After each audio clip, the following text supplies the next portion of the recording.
U-Sports on CBC, les championnats U-Sport, brought to you in part by, vous êtes présenté par Nike Team, Just Do It, faites-le.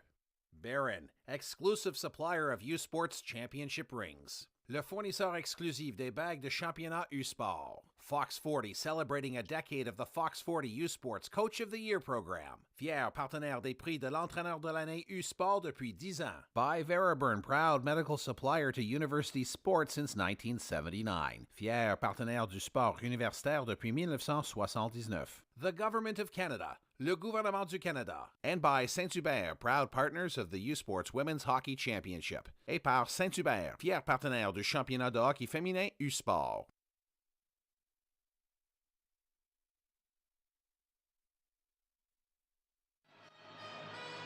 Welcome to Day 2 of the 2023 U-Sports Women's Hockey Championship on CBC. I am Daniela Ponticelli alongside Graham Naismith inside Sepsum at the University of Montreal. Day 1 went to the underdogs, the lower seed MRU Cougars and the hosts, the Montreal Canadiens, moving on to the semifinals tomorrow. It's a trend the 7th-ranked STFX ex-women hope to continue as they face a very tough test against the best in Canada West, the champion UBC Thunderbirds. Right now, the officials taking the ice, Brandy Beecroft and Beatrice Fortune will be your referees, while Joannie Deschanel and Laura Gustauskas will be your lines persons. We'll see in a moment the bracket, but Graham, this is a really great opportunity here for two teams. They're so hungry to make a difference in this Nationals. Yeah, and there's almost a romantic aspect to this game in that it's StFX, the easternmost program in the country, against UBC, the westernmost. It's a game that spans all of Canada. And but that's what the national championship is all about. These are two teams that are separated by thousands of kilometers, but they're only going to be separated by 1 or 2 goals on the ice. And we were talking about it before, Daniela, this is actually the first time these two programs are playing at all, because they don't play at the conference level. Obviously, they've never met at the national championships. They're just separated so much geographically that they would have never played an exhibition or a tournament or something like that. But as I say, that's what the national championship's about. It's about getting those different looks at different competition, and should be a really good game, just like 2 really good ones we saw yesterday. Graham, this is just the 5th Nationals appearance for the Thunderbirds. Their most recent, of course, being last year where they finished 5th in the tournament. They won silver in 2016, bronze the next year, but never a national championship. And same for the StFX ex-women, but they've had plenty of practice on the national stage. They incredibly, absolutely incredibly, have been here 16 times. This is number 16 for them, collecting silver in 2011, bronze in 2013, but have also yet to touch gold. We are getting set now for the national anthem.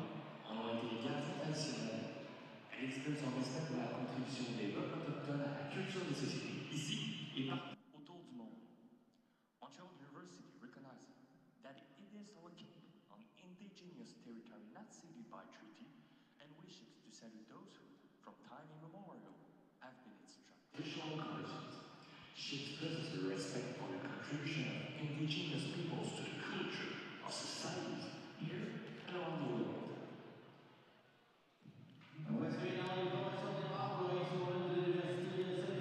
If you're just joining us, Day 2, quarterfinal number 3 between the 7th seed StFX ex-women and the UBC Thunderbirds will get going underway right away.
They don't do it for the likes or for the shares. They do it for the fun of it, for the thrill, for the camaraderie, for the memories. CBC Sports, just because they love it.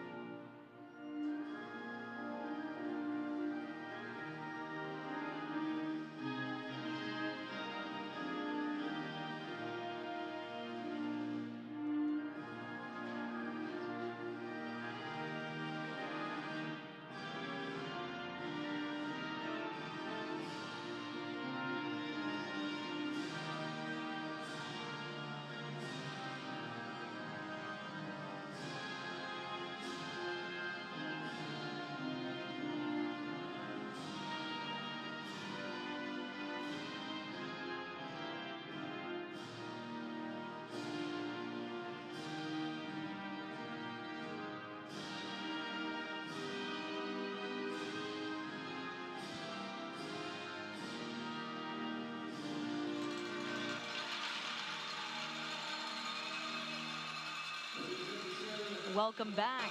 The 2023 U Sports Women's Hockey Championship on CBC. I am Daniela Ponticelli alongside Graham Naismith, and we are getting set for a matchup between the number 7 STFX X-Women and the number 2 ranked UBC Thunderbirds. Absolutely dominant throughout Canada West all regular season. We'll get another look at the championship bracket so far. MRU Cougars are through along with the Montreal Caravan. An upset day yesterday, Graham. We'll see what happens here. STFX certainly hopes that'll continue. Yeah, and I think every single quarterfinal matchup in this tournament has a story. We look at yesterday, okay, 1 versus 8, 8 with the upset. Great story there. The hometown Carabin against the UNB Reds. Carabin emerging victorious in the 4-5 matchup. Then today, the game on the ice right now, I think it's going to be a track meet. These are maybe 2 of the fastest teams in the country, 2 of the most high-octane offenses as well that I'm sure we're going to talk about in a bit.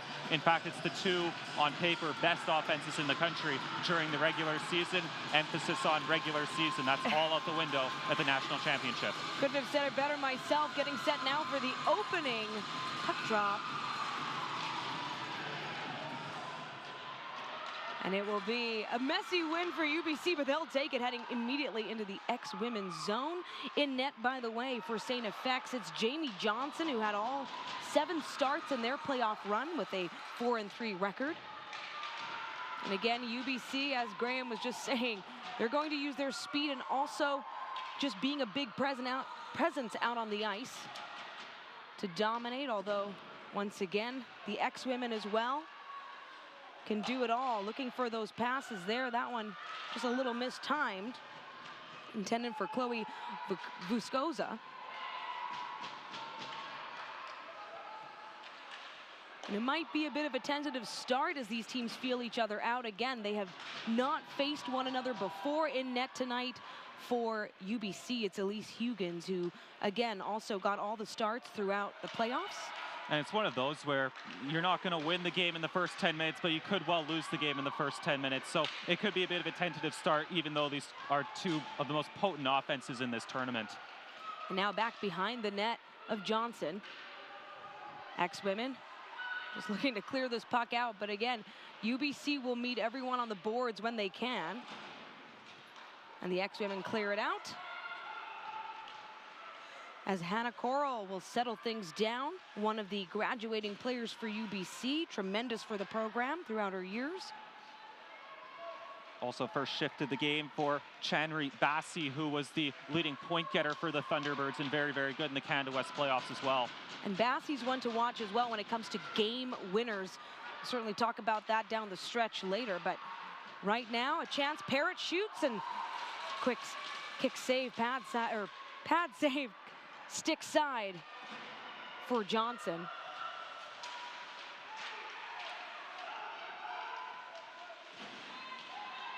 Elise Huggins watching as the action goes around the boards. And UBC will slow it down. Ireland Parrott again. One of the graduating players from UBC. Maya Baird coming up to meet STFX. Rylan McKinnon is the captain for UBC. But Lauren Dabrowski will protect that blue line. Again, just a top defender for the X-Women. Yeah, and a first-team All-Canadian at that, a very difficult player to play against. Dabrowski, a transfer up from Lindenwood out of Aurora in the PWHL, and she had 8 points in the playoffs. She was so good for this team this year. We'll have a neutral zone draw here when things get going. Jacqueline Fleming being traded out there, but she's been an outstanding rookie for the best in Canada West. And she shares that line with fellow rookie but team goal leader through the regular season, Cassidy Rhodes.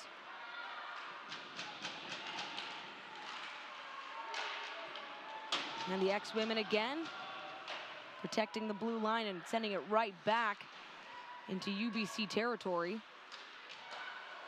And a chance now, first test for Huygens, and a great save at that. And that was our first look really in the offensive zone for the X-Women's top line.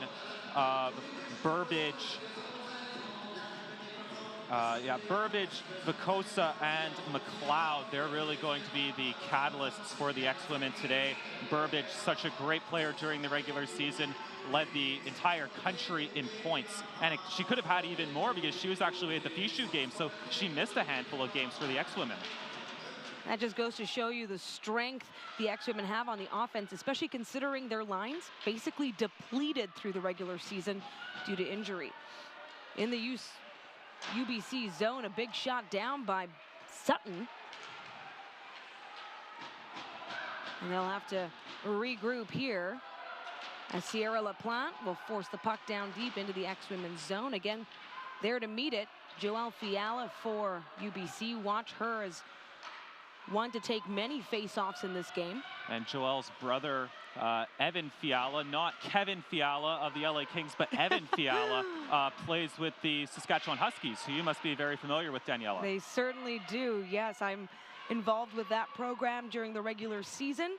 Of course, the Huskies did not make this trip here, but we'll get back to the action. Another shot there by Parrott. That catches the foot, though, of the X-Women. I believe that was Burbage actually providing some decent offense, or rather Pitts.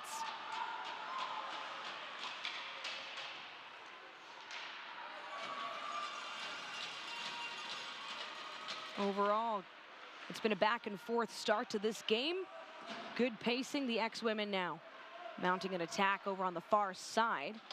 I'll shoot it back for that little rebound collection. Yeah, Brown was looking to meet it right there. Again, Hannah Coral will use her speed. These two teams, as you said, Graham, both very speedy. Yeah, and Whistle's at a premium early on as well, and I'll be interested to see how the teams work on the power plays and the penalty kills once the penalties and the arms start going up from the officials, because these were two teams that had very good power plays and PKs. Annalise Wong with a great chance there, but a stick save by Johnson will stop that. Again, you could see Wong fully in action, but the X-Women, oh, an offside will stop that momentum, Graham. And Jamie Johnson, really an interesting story for St. FX. She's actually from out west. She was playing out with the Delta Hockey Academy and then moved into the PWHL to play with London, the Devilettes, and won a PWHL championship in her lone season in London. So a player who's got championship experience before coming to St. FX, then with St. FX at the national championship in 2020, where she was the goaltender in goal for their quarterfinal win and eventually the ill-fated national championship. Now the puck is in Johnson's zone right now. Gets cleared out with help from her teammate. There'll be an icing call, yes. And in the other net, Elise Huygens, someone I've seen many times. Of course, UBC defeating the University of Saskatchewan Huskies in the semifinal round, getting that bye as they finished atop the Canada West Conference. And I got to give a shout out to the fact that they set a conference single season record for wins with 24, and they went undefeated in all 14 regular season games at home. Of course, this is far from home. They have played here before, though, Graham. They were able to do some exhibition games back in September. And they had to work for it in the playoffs as well. Both their playoff series actually went to 3 games, so they do have experience where, you know, all the chips are down so far this season. Yeah, going to deciding game 3s. Back into this, it's the third quarterfinal. Winner of this, of course, moves on to the semifinal round. Now a chance for the X-Women That catches the body instead of Kanisha Misswagon as Lauren Dabrowski, though, goes up to meet her down in the corner. McKinnon up over to Grace Elliott, another player to watch on the ice for UBC. Grace Elliott stick handling her way, but it'll be covered up quick by Johnson. And Elliott's a hard player to miss as well, standing at just about 6'3". Still a younger player. She's actually got some attention from Hockey Canada, going to a summer showcase, I believe. Maybe a year or two away from really reaching her full potential at this level, but already we can see her making somewhat of an impact on the top line with Bassi and Fiala. And Pepler will take the feed from that face-off win.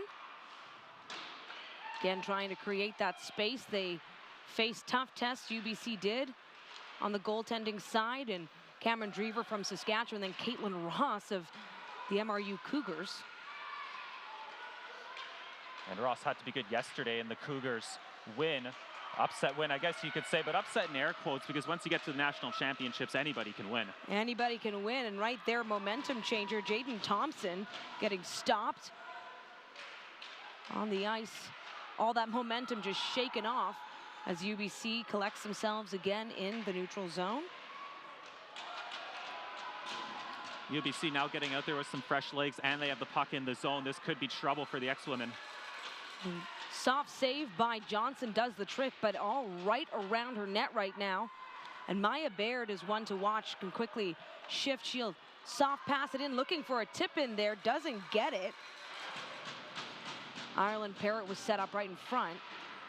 And the X-Women will send it back. It's Ellie Brown defending well along the blue line. Now a chance for STFX, getting in close. A shot on Huggins, and it stopped. A big collision in front of the net.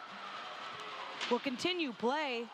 That was a moment. Switzer with a big shot. That could have saucered past. It didn't. Along the blue line, though, keeping it in play. None other than Ella Vandesample. And it continues back the other way. UBC now circling around, looking for some space. X-Women again defend their zone well. And that'll just slow it down there for Johnson. Yeah, and that pass, that centering feed was maybe just a second too late, as I believe it was Wong who was crashing the goal. By the way, Canada's Best University Men's Volleyball Championship is also taking place right now in Hamilton for the 2023 event presented by Mikasa. The consolation round is exclusive to CBC Sports YouTube channel, while the championship semis are on CBC Gem, cbcsports.ca, and CBC Sports YouTube channel. Check out usports.ca for game times and channels. Be back with more right in front of the net. The action so quick here in this women's championship from Montreal. I'm Daniela Ponticelli alongside Graham Naismith, and now Leah McLeod doing it all. That could have been tipped in too. Burbage is out there. She's the one to watch. She knows how to get the offense going. Now another shot towards the net. Fired off well by Leah McLeod. Dabrowski looking for Fitz. As Burbage gets wrapped around there, Kanisha Misswagon from Cross Lake, Manitoba will dump it down deep and switch off. And again, it was the first line for the X-Women who really made that one go, with Burbage getting the shot that I really like to play from Chloe Vukosa. Here's another chance, though, getting in close. Madison Weeb. That was too close for comfort there for Johnson, Graham. Yeah, and Weeb, a player transferring from the Ohio State University, didn't really make an impact on the score sheet this season, but she really could be one to watch in this tournament. In a short tournament, if she gets hot, she could really be a difference maker. Only 1 point to her credit in 17 games, but did have a couple of injury issues. And again, head coach Graham Thompson says, you know, his entire team, they know their roles. They know what they need to do to contribute. Of course, they have standouts on the stat sheet, but it's players like Weeb that do all the gritty work. Now back along the near side boards. It'll be Pitts who will make the pass. That one goes a little wide, bouncing off the stick of Jaden Thompson. And Maya Healy will clear it out for UBC. Now a chance for Weeb yet again, just talking about her. X-Women. puck movement from UBC. Now another chance, big shot. That one deflected once again by Johnson. Corinne Sandilands with that great look for UBC. And now Sophia Gaskell, another one to watch for assists. Yeah, it looks like the first penalty of the hockey game is coming up for an interference called just behind the goal, and we'll see UBC's very good power play going to work, the 5th best power play in the country, in fact. Yeah, that's Vivian Hinch of the X-Women taking a seat in the penalty box there, Graham. And when it comes to the power play, UBC not half bad, finishing 2nd in Canada West with a 23.6% power play efficiency in the regular season. And then those numbers really remain steady for the playoffs. They went 5 for 22. No shorthanded goals against. And X rolling with a style that's really in vogue here, where they actually have some of their best offensive players on the ice killing the penalties, including Burbage. She could be a threat going the other way if they're not careful, UBC. Why not split the difference and split that attention? Burbage, of course, with the aggressive forecheck, trying to make something happen. Again, Hannah Coral, one to show her veteran experience on the team, stick handling her way almost quietly. Shanreet Bassey as well along the near side point. Coral looking for space. Now Bassey again. Fleming, one to watch, a rookie with a lot of power. Plenty of minutes on the power play as well this season.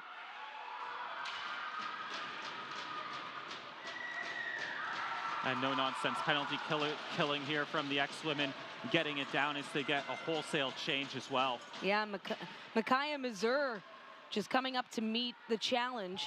Now Bassey, though, can't keep her stick on that puck. In the final 10 minutes now of the first period, in UBC, 51 seconds left of their first power play of the game. Bassey can't maintain control, so X-Women will send it right back.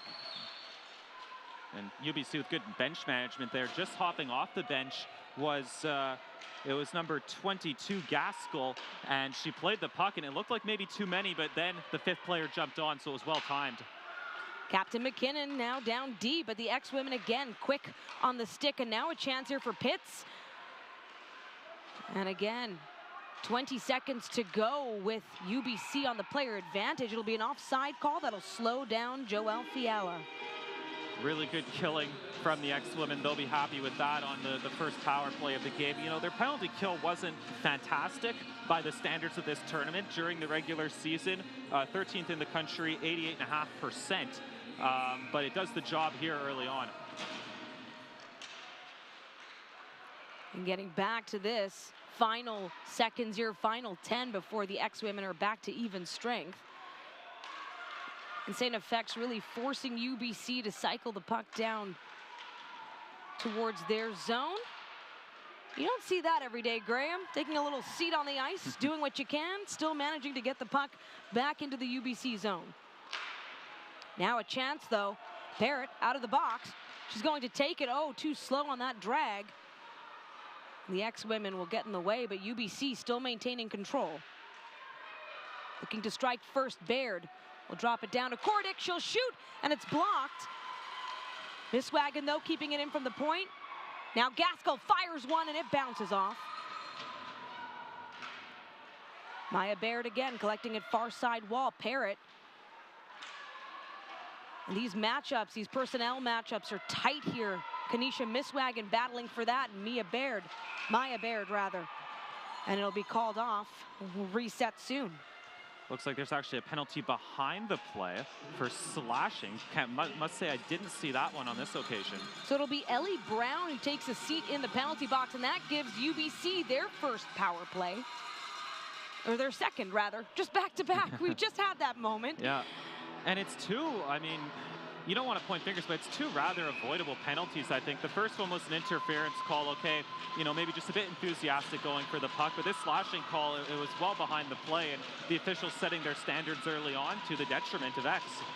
And so Joelle Fiala will take that face-off for UBC again. They've got the player advantage, so Sophia Gaskell will keep it along the line. Annalise Wong out there as well. Again, a player you just never know where to see her, find her on the ice, truly. Now Joelle Fiala. top corner. Evading, trying to change tempo. Great save by Johnson. Blink and you miss it moment there. The rebound was so quick. And a chance short-handed now. As Burbage is on the ice, she'll just fire it down and make Elise Huggins think a little bit. Over in the UBC net, Gaskell again.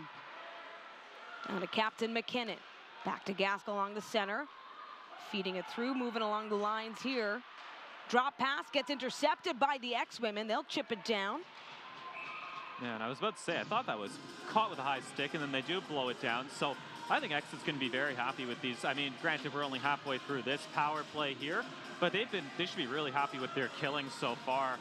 Really only the one opportunity, the one good shot on goal to speak of, which, as he mentioned, was handled well by Jamie Johnson.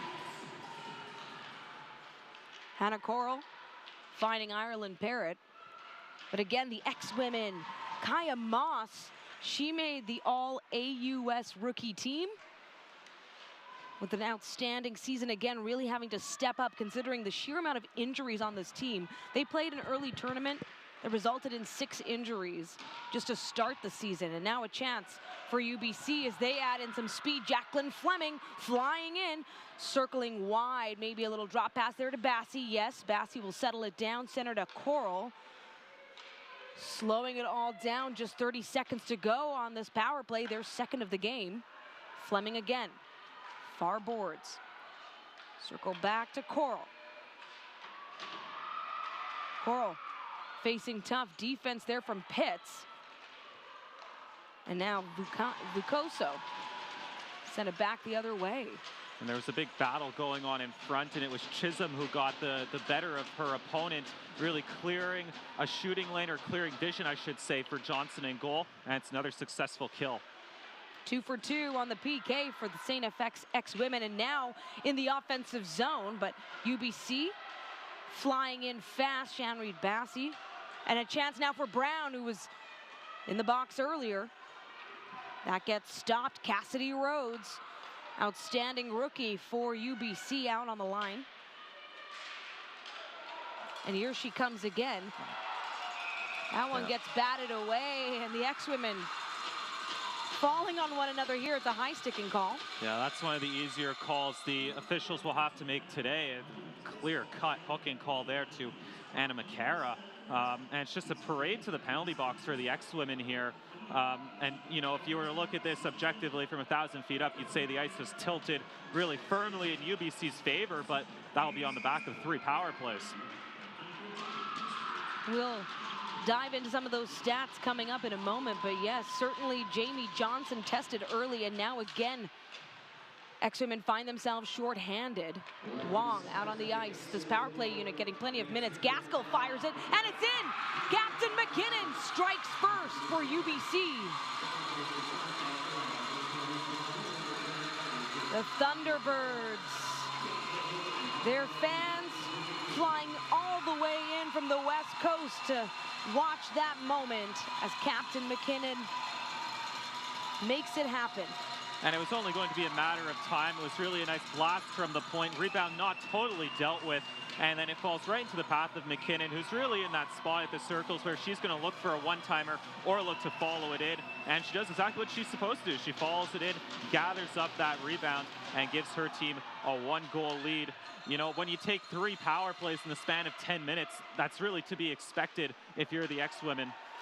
But now they might have a chance to respond, finding themselves even strength. Just whiff on it just slightly there is Dabrowski. Again, a tremendous defender, top scoring as well when it comes to her position.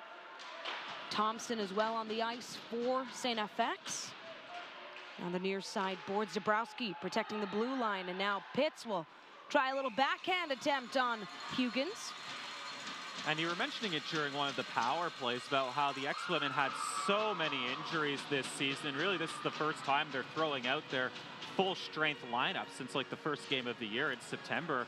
And even as recently as the AUS final a couple of days ago, they were only rolling 3 forward lines and 4 defenders. So the fact that they've got everyone back and reasonably healthy is a big motivation, a big boost for them.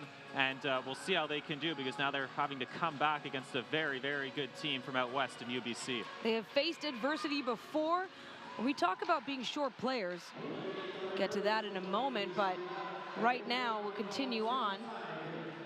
Again, in the offensive zone, just as quickly out of it, though, as Maya Baird finds herself with the puck in very close range of Johnson.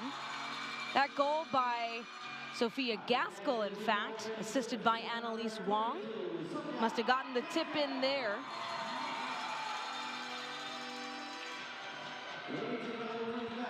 And now a wraparound attempt once again, that one by Mackenzie Kordick. The STFX has been playing plenty of defense.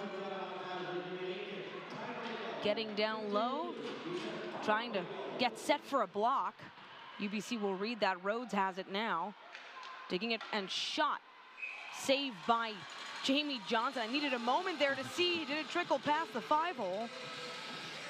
Yeah, so, yeah, they gave the goal there to Gaskell, but, I mean... Actually, no, it just corrected Graham on the stats, because I thought, I'm like, wait a minute, I swear I saw Captain McKinnon. Yes, it's a McKinnon goal assisted by Annalise Wong and, of course, Gaskell. Yeah, and that's what they announced in the arena as well, and the correct call. And as we said, it's the captain who opens the scoring. No better way to lead by example than getting that first goal. It's always tough. I want to trust, you know, the whole system, but what you see in front of your eyes right here, it's been tremendous hockey. Just over 3 minutes left here in the opening frame if you're just joining us. Getting in close, Elise Huggins putting her hands in the air for that one. STFX swarming, a chance. Got stopped there. I believe McKinnon actually made that block herself. Now another chance. As Burbage, or rather Leah McLeod gets stopped. Great little elbow save by Johnson, and an ex-woman goes down. Play won't stop, she'll shake it off. Again, physical hockey is to be expected between these two teams. And they'll take a moment. And now it'll be the ex-women's opportunity on the power play, and they'll have to start using the man advantage. Well, this is their first opportunity, of course, but looking at how this game is going, UBC really dominating the puck possession, a lot of action in their offensive zone. They have to take advantage of their opportunities. So a power play is a big one. Any kind of break they get, they've got to use it. They've got to test the goaltender. And right now, shots on goal only favoring UBC slightly, 7-5. Just shows you how much neutral ice time there's been, despite the fact that UBC had 3 power play opportunities, and this being the first for STFX. Captain Chisholm out on the ice there. One of the graduating players as well. Brown working the puck, trying to escape Kordick. Getting in close and a shot. Wow, what an angle on Huggins, and the save is made. Captain Chisholm will just soft touch it to Brown. Too crowded in front of the net. Anna McCara as well out on the ice. And now a slashing call from in front of the goal going to Camden Switzer. So it's a 29-second power play, and then it's right back to 4-on-4. Tough break for STFX, as they were, of course, hoping to get going here. Again, trailing 1-0 against UBC, a tough team. UBC, by the way, Elise Huggins herself, 3 shutouts in the postseason alone, 3 in 6 games. And then the other way in the regular season, putting together 6 shutouts. Yeah, and it was a great regular season for UBC, but as we said, they came in, they're a bit battle-tested. They did have those playoff series go to 3 games. It's not like a couple of years ago where we'd seen McGill come in at like 20-0, and every single game was a 3-goal win. So they're battle-tested, and they're ready for it. The parity in this competition, Graham, is just so exciting. Again, yesterday, all upsets from the underdogs. Of course, UBC does not want that trend to continue. A chance here, Vukova right in front, and instead, out of position, unfortunately, Maggie Burbage. Now Dabrowski adding a little bit of physical play. That'll cost her, though. No, I disagree with that call there. That was incidental contact. Dabrowski a bit more of a physical player going against a smaller player in stature, and Dabrowski's going to have a word with the official. You know, I'll have to say I disagree with that one, but in any case, we're going to see some rare 4-on-3 hockey here, and as the penalties start to pile up there on the scoreboard to our left. We will get you all up to date with the math on that. Yeah. Of course, I believe this is the 5th penalty against STFX. Of course, UBC able to score on that 3rd power play, and then we're in the midst of trying to get something going there when we're in this situation, as Graham said, 4-on-3. And then it'll be about 30 seconds of 5-on-3 for UBC, assuming they don't get a goal earlier. Out on the line is Bassi, who just drew that penalty for UBC. She's out there with Fleming, Gaskell, setting up. Fleming now, back to Gaskell, back to Fleming. Gaskell. And a chance there, and X-Women will take it. As their line of 3 just try to buy some time here. Leah McLeod, of course, just a tremendous player for STFX. Now, Gaskell again. Parrott down to Bassi. Yeah. It's there for Fleming. If they want it on this near side, she'll have an opening. Bassi shoots down Main Street, and that fires off into Fleming's corner, and now it is 5-on-3 with Cassidy Rhodes out there too. Gaskell, great body block by the X-Women. What an effort there for the number 7 seed. Ella Vandesample with that. And again, STFX coming in strong as the final seconds of this period wind down, and the final seconds of a penalty. There's still 34 seconds to go on another. Still 5-on-4. McKinnon now, who opened scoring. Annalise Wong now up. There's another penalty set to come against the X-Women. So, wow, what a finish to this period.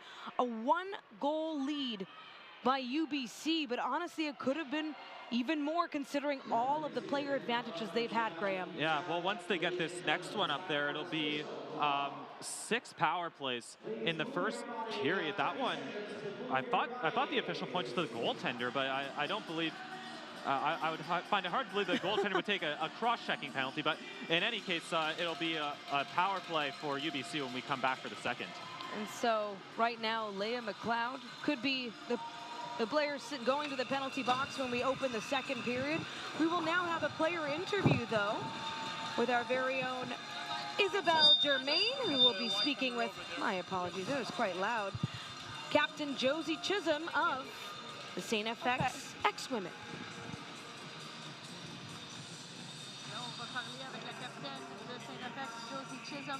Josie, you hear me? Yeah, I can hear you. Josie, it's Izzy. How you doing? Good, yourself? Good.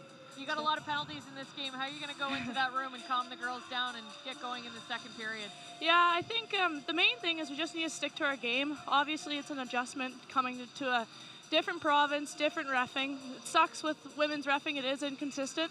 So ultimately, the girls just have to adjust because the refs aren't going to change. And I think we'll be pretty good at doing that. So, Josie, one of the things we've been talking about, and you guys have been here all week practicing, but just the length of this ice and the different size between the blue line and the circles. How's the team made that adjustment, and what's the plan to just adjust the power play maybe going forward, since you're going to be hopefully on the power play here soon? Yeah, I think honestly when it comes to a bigger ice surface, I do think that works in our favor. We do have a speedy group, so if we can recognize that and utilize our speed and stretch the ice out more, I think it'll benefit us in the long run. Josie, you're one of the great captains of STFX and the AUS. We wish you the best of luck moving forward. Thank you very much. That's STFX captain Josie Chisholm speaking with our very own Isabelle Germain. Again, we enter the first intermission with UBC, the higher seed, number 2 in this competition, with a 1-0 lead over the 7th-ranked STFX X-Women. I'm Daniela Ponticelli alongside Graham Naismith, and you're watching U Sports on CBC.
Get the stories behind the glory. Watch, listen, stream, read CBC Sports.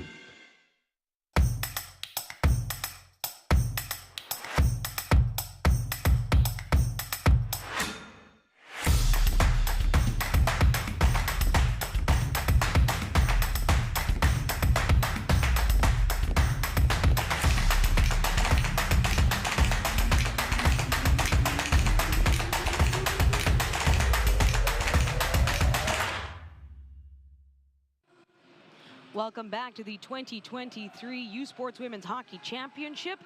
Right now in the first intermission, UBC with a 1-0 lead over the STFX X-Women. Now, every year, U Sports presents a series of major honors to the top student athletes in each sport. Here are their nominees and the winner of the 2023 U Sports Hockey Community Service Award.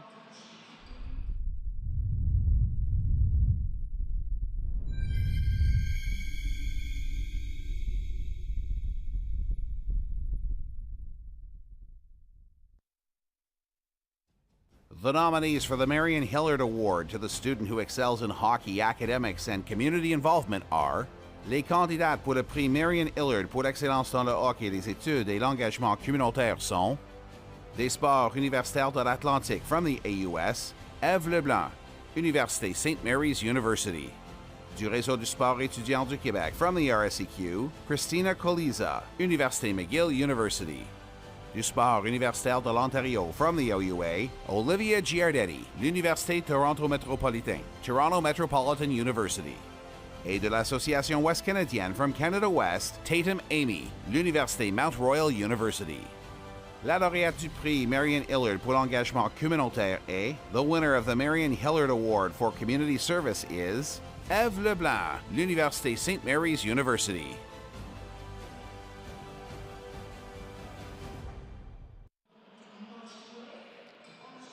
And that was a look at the Hockey Community Service Award nominees and winner of this year from U Sports. Again, UBC Thunderbirds with a 1-0 lead through 20 minutes. I'm Daniela Ponticelli. We'll be back with Graham Naismith for the second period action after this.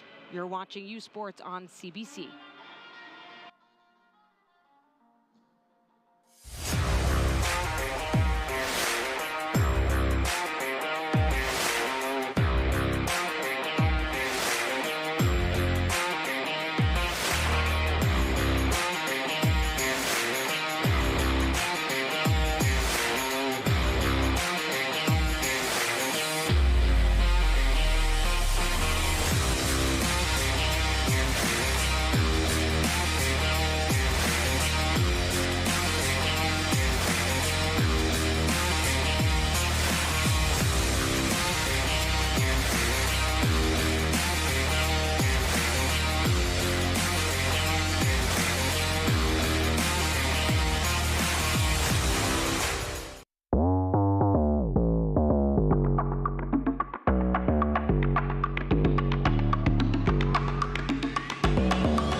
U Sports fans, check out shop.usports.ca for this week's promotional item from the Nike Team collection. Visitez le shop.usport.ca pour en profiter de la promotion de la semaine de la collection Nike Team.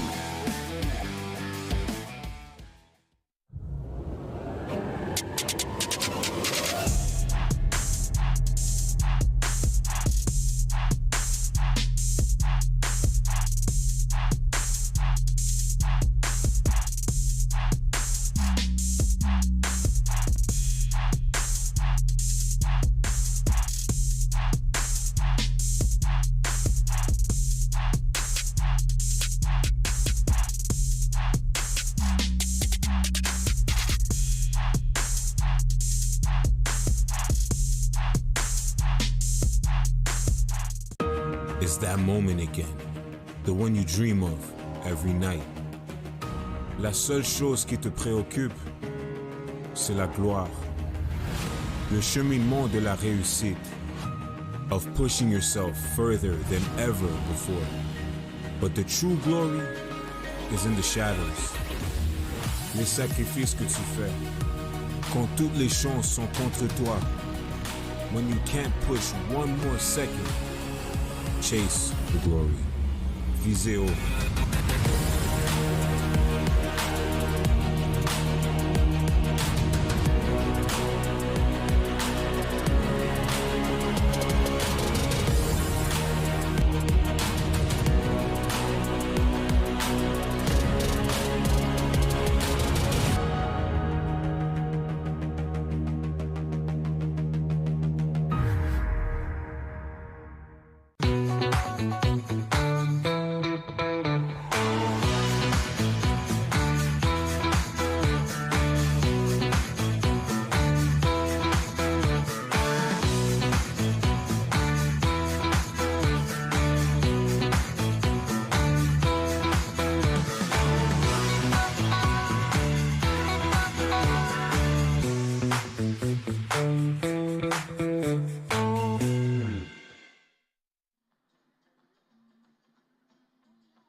Welcome back to the 2023 U Sports Women's Hockey Championship, live from Montreal. We are inside Sepsum, the home of the University of Montreal Carabin. I am Daniela Ponticelli alongside Graham Naismith, and we'll get going in just a moment. But fans, you too can celebrate each U Sports team gold medal victory with your very own commemorative apparel from T-Litz and Sports. Fans of basketball's Carleton Ravens and the Guelph Griffins and track have been flocking to shop.usports.ca to purchase their piece of history. On Monday, the championship collection from this championship weekend will be available for purchase, but hurry, supplies will go fast on this limited time offer. That's the U Sports Championship collection on sale at shop.usports.ca. UBC with a 1-goal lead after 20 minutes And plenty of chances with the player advantage. Graham will break it down in a minute, but here's the quick stats on the penalties. Yes, a total of 6 now assessed to the STFX X-Women, including one that's basically going to start. Yes, it will. Full 2 minutes right off the top of this second period. And then the other way, UBC only needing to deal with 1 penalty kill, Graham, and that one was interrupted. Yeah, it was only about 30 seconds long, I think, that UBC PK. But I mean, so far they haven't really done much with it. Yes, they've scored 1 goal on the power play, but when you get 6, you maybe want a bit more than that if you're UBC. Granted, they are going to start here on a 5-on-3, and they'll have a full 2 minutes of power play coming out for the second period. Now, UBC was 14-0 this season when leading after the first period, but those stats, they are what they are. When you're in the national competition on this biggest stage, anything goes, and the heart and passion that we saw from Captain Josie Chisholm in her intermission interview with our very own Isabelle Germain certainly set that tone, knowing that they got to believe in their system, they've got to clean up their game. And she was very honest about her thoughts on the inconsistency in officiating. And, you know, it's interesting when you talk about the officials, because really they do a good job with the national championships of getting the best referees from across the country. So we have referees from all the way out west, all the way out east, Quebec, Ontario, and generally that's what happens at the national championships. But this year what's very interesting is they did that with the lines people as well. So they have lines people from out west and out east, and it's like that here in Montreal, and same deal out in Charlottetown for the men's tournament. So they really put in the effort to get the best up-and-coming referees from across the country here, and you know, and they're calling it as they see it. They're out here to do a good job. No one's out to get anyone, and it just so happens that STFX may be a bit undisciplined there in the first period. Certainly different perspectives on that as we get going now for the second period of play. UBC, as Graham mentioned, with a 5-on-3 opportunity right off the hop. At most 20 seconds left on that, and Gaskell has it. This is the line we've been seeing plenty. Fiala settling it down near side. Now Gaskell over to Wong. Center to Gaskell, little soft touches. That one goes a little wide, but Captain McKinnon looking to add to her goal that she already got. 15:05 into the first period, assisted by Annalise Wong and Sophia Gaskell. That one on the power play, of course. So they killed off that 5-on-3 that was only 24 seconds, but now they're into 1:20 of power play time. And Captain Chisholm out on the ice, working there with Fuscoza. Fuscoza finding herself in a board battle with Fiala. Wong back along the far point. Burbage as well out on the ice, maybe translating to a shorthanded chance, but right now UBC in control. McKinnon shoots, bounces off the backboard. And the X-Women try to bat it out, but kept in on the line by Gaskell. Parrott as well, Fiala now. Again, Burbage providing some penalty kill minutes here. She's been outstanding as well in that capacity. A chance for Wong. That's gloved easily by Jamie Johnson. At least it looks easy, Graham. Yeah, another good save for Johnson, who was a bit busy there in the first period, maybe for her liking. And you can't see it on the screen right now for those watching at home, but it is 35 seconds to go in the power play. It started right at the beginning of the period. So winding down, and it'll certainly be a confidence booster if they can keep this up for the X-Women. And a little bit of too much motion there from Fleming, so Rhodes will step in. The X-Women able to take some control here at the final 30 seconds of this PK, but Hannah Coral nearly intercepts that one. Misswagen, keep it in. Rhodes back and forth, little tic-tac-toe. No, and it gets lost in the skates there. Back in the UBC zone this time. Coral working alongside Misswagen and Fleming too. That one getting by the legs. Now Rhodes. Some sacrificial defense there by the X-Women, just trying to get in the way as this play develops. Setting up now. Misswagen getting in close, sharp angle. That's stopped by Johnson, but nearly wrapped around. What a steal by the X-Women, and here they come. A chance short-handed at that. No, now back to even strength, Graham. Yeah, they're back to even strength. It was interesting as that play was coming down the ice, as icing is way waved off there. As that play was coming down the ice, Jamie Johnson's goal was actually off, and she was placing it back herself because she didn't want to whistle because they were on a rush there, StFX. Another very close chance there, saved by Johnson, who's now lost her stick. She's making a quick call to go grab it as the X-Women again find themselves in the offensive zone, and a penalty coming this time to UBC. A tripping call, I believe. Yeah, against Bassi, and a bit of a Bronx cheer from StFX, and maybe we can see the penalty here. Or no, that's Bassi who wheels in for that great backdoor pass. Ooh. And it's a nice save by Johnson, but I think Kordick on the T-Birds would have wanted to do a bit more with that. We'll get another angle here. She had a lot of net to shoot at, but she just couldn't find the twine. And now we're heading into second power play of the day for StFX. Their first one cut short as they incurred a penalty about 30 seconds into the player advantage. UBC throwing that one off. Now UBC did lead Canada West in penalty kill this season as Wong loses her stick, and will be a whistle down. And now it's UBC's net that is off. It's off over there to our right, and I think we saw a bit of that yesterday. We did, so they'll have to adjust there. I just wanted to give a quick snapshot. Right now, shots on goal favoring the T-Birds, just 11-7, considering how many power plays they've had. Face-off wins will go way of the StFX X-Women, actually, 13-8. And of course, power plays right now, UBC 1 for 7, as the X-Women try to get on the board now with their second player advantage, neutral zone draw. That one just whacked down by Fiala. Didn't even try to keep possession. She just tried to move it forward. Not a bad decision for a neutral zone draw when you're on the PK. Yeah, smart heads-up play. Now a chance, though, for the StFX women, and they shoot. Saved by Huggins. Again, hardly tested, just her 8th shot faced. Now, mind you, Huggins had a shutout in the playoffs, and all she had to do was save about 13 shots. So UBC knows how to play a game like this, where maybe they're not getting tested as often and still come out successful. The X-Women all hard here, and a chance once again. 5-on-4. Now back along the blue line, kept in by Dabrowski. You got your top dogs out there with Burbage as well, but Wong will just release it down deep. 1:18 to go on the power play. It's actually a little bit more time than what we see on screen right now.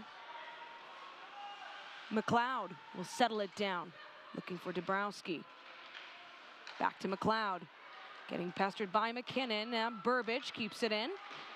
Now along the boards.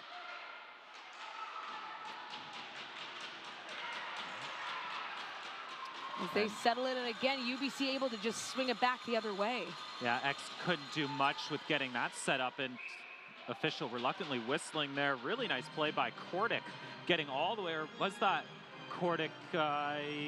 Yes, that is number 12 there. So it was Mackenzie Kordick who got all the way down there on the forecheck and is now forcing a defensive zone draw on the power play for X.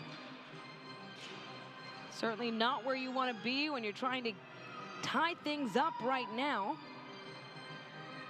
But it's not as though the X-Women have not faced adversity this season. Again, playing many minutes for a lot of these players, having to deal with injuries.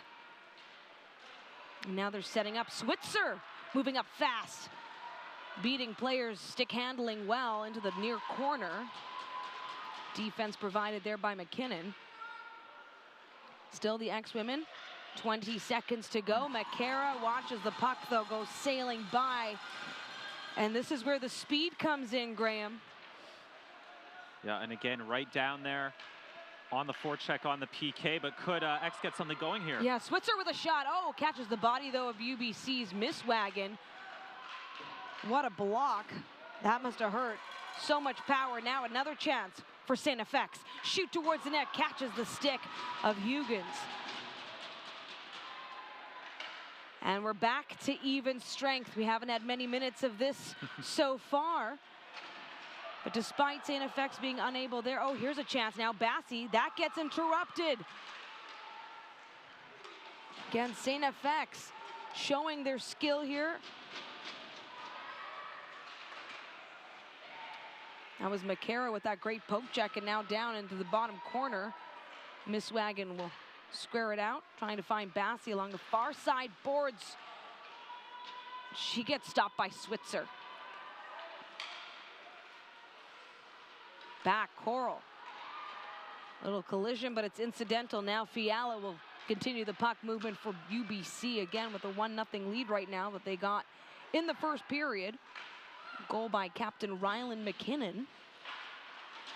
Along the near side boards. And big setup there by Gasco. Wow. Catches the backboard this time, and Coral back and forth. STFX setting up, defending their zone.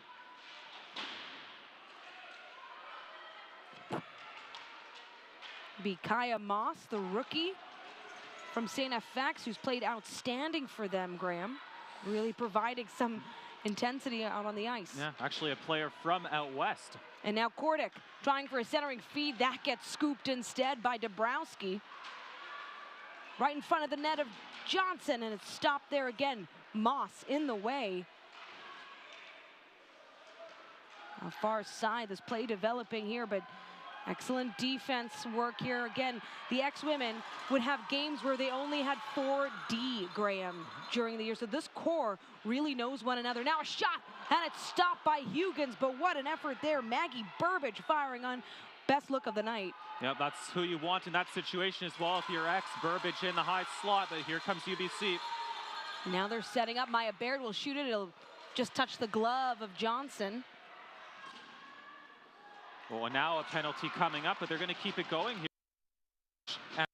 And, I guess she just gave it there. In any case, they'll be going back to the power play, STFX. Apparently, we just don't like even strength hockey games right now. All right, as well, the men's University Hockey Championship is taking place right now in Charlottetown. It's the Cavendish Farms University Cup Championship. Catch every second of the exciting action beginning on CBC Gem, cbcsports.ca, and the CBC Sports app. Getting set now. Third power play here for STFX. A chance to get on the board in the second period. They'd like to even things out. Of course, the first goal coming on a power play. McCara with a little feed to Switzer. That goes wide, but a nice setup again. McCara down deep. Trying to look for some support, but UBC will send it back the other way. Enthusiastic penalty killing by the T-Birds. Getting over there, separating the player from the puck, and then no nonsense right down the ice. Getting a couple of fresh legs out on the back end as well. Ella Van de Sample out on the ice too. Chisholm and Switzer along with Brown. Again, having to go back into their own zone to set something up. They're looking for a little stretch pass to Burbage, who's also out on the ice.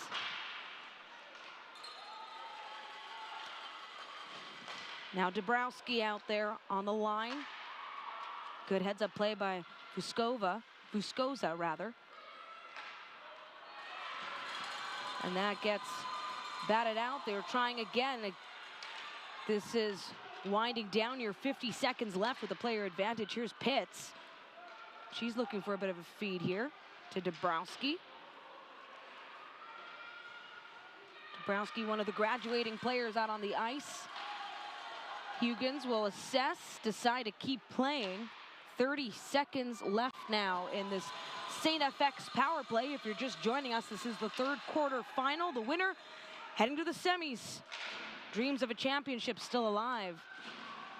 And now again, Vuskoza getting stymied, stopped midway and along the near far boards rather. Looks like Dabrowski could just not get up. And Johnson will cover it up. So 5 seconds left, Graham, on STFX third power play. Another possibly great kill here by the T-Birds. Yeah, it's looking like that. STFX not getting a whole lot going there. And I think the two big penalty killers in my mind were McKinnon and Cassidy Rhodes. And I've been really impressed with Rhodes today. And keen observers may say, well, of course you're impressed with her. She led the team in goals and really great and all that. But she's a first-year player on a very experienced T-Birds team. And she's really been a standout today, 74 in white. Jaden Thompson losing it in her stick. And now Vivian Hinch as well out on the ice. Far corner action here. Hasn't been too many stop-start board battles. It's all been go, go, go. Lots of momentum. UBC with a 1-0 lead at this time. And we're back to even strength. Hannah Coral over to Gaskell. Brown trying to forecheck there, get in the way. But Gaskell's weaving through. She doesn't have too many to beat. Great read by Johnson. That shot so hard from Gaskell, it actually knocked the stick out of Johnson's hand. She kind of had to grapple with it. Now she's back and ready. So many powerful shots on these teams. And now another. Thompson looking for a pass there to Brown. That goes nowhere, unfortunately, for the X-Women. So Maya Baird trying to scoop in there. Again, poke checked out. Good checking as Switzer heads the other way.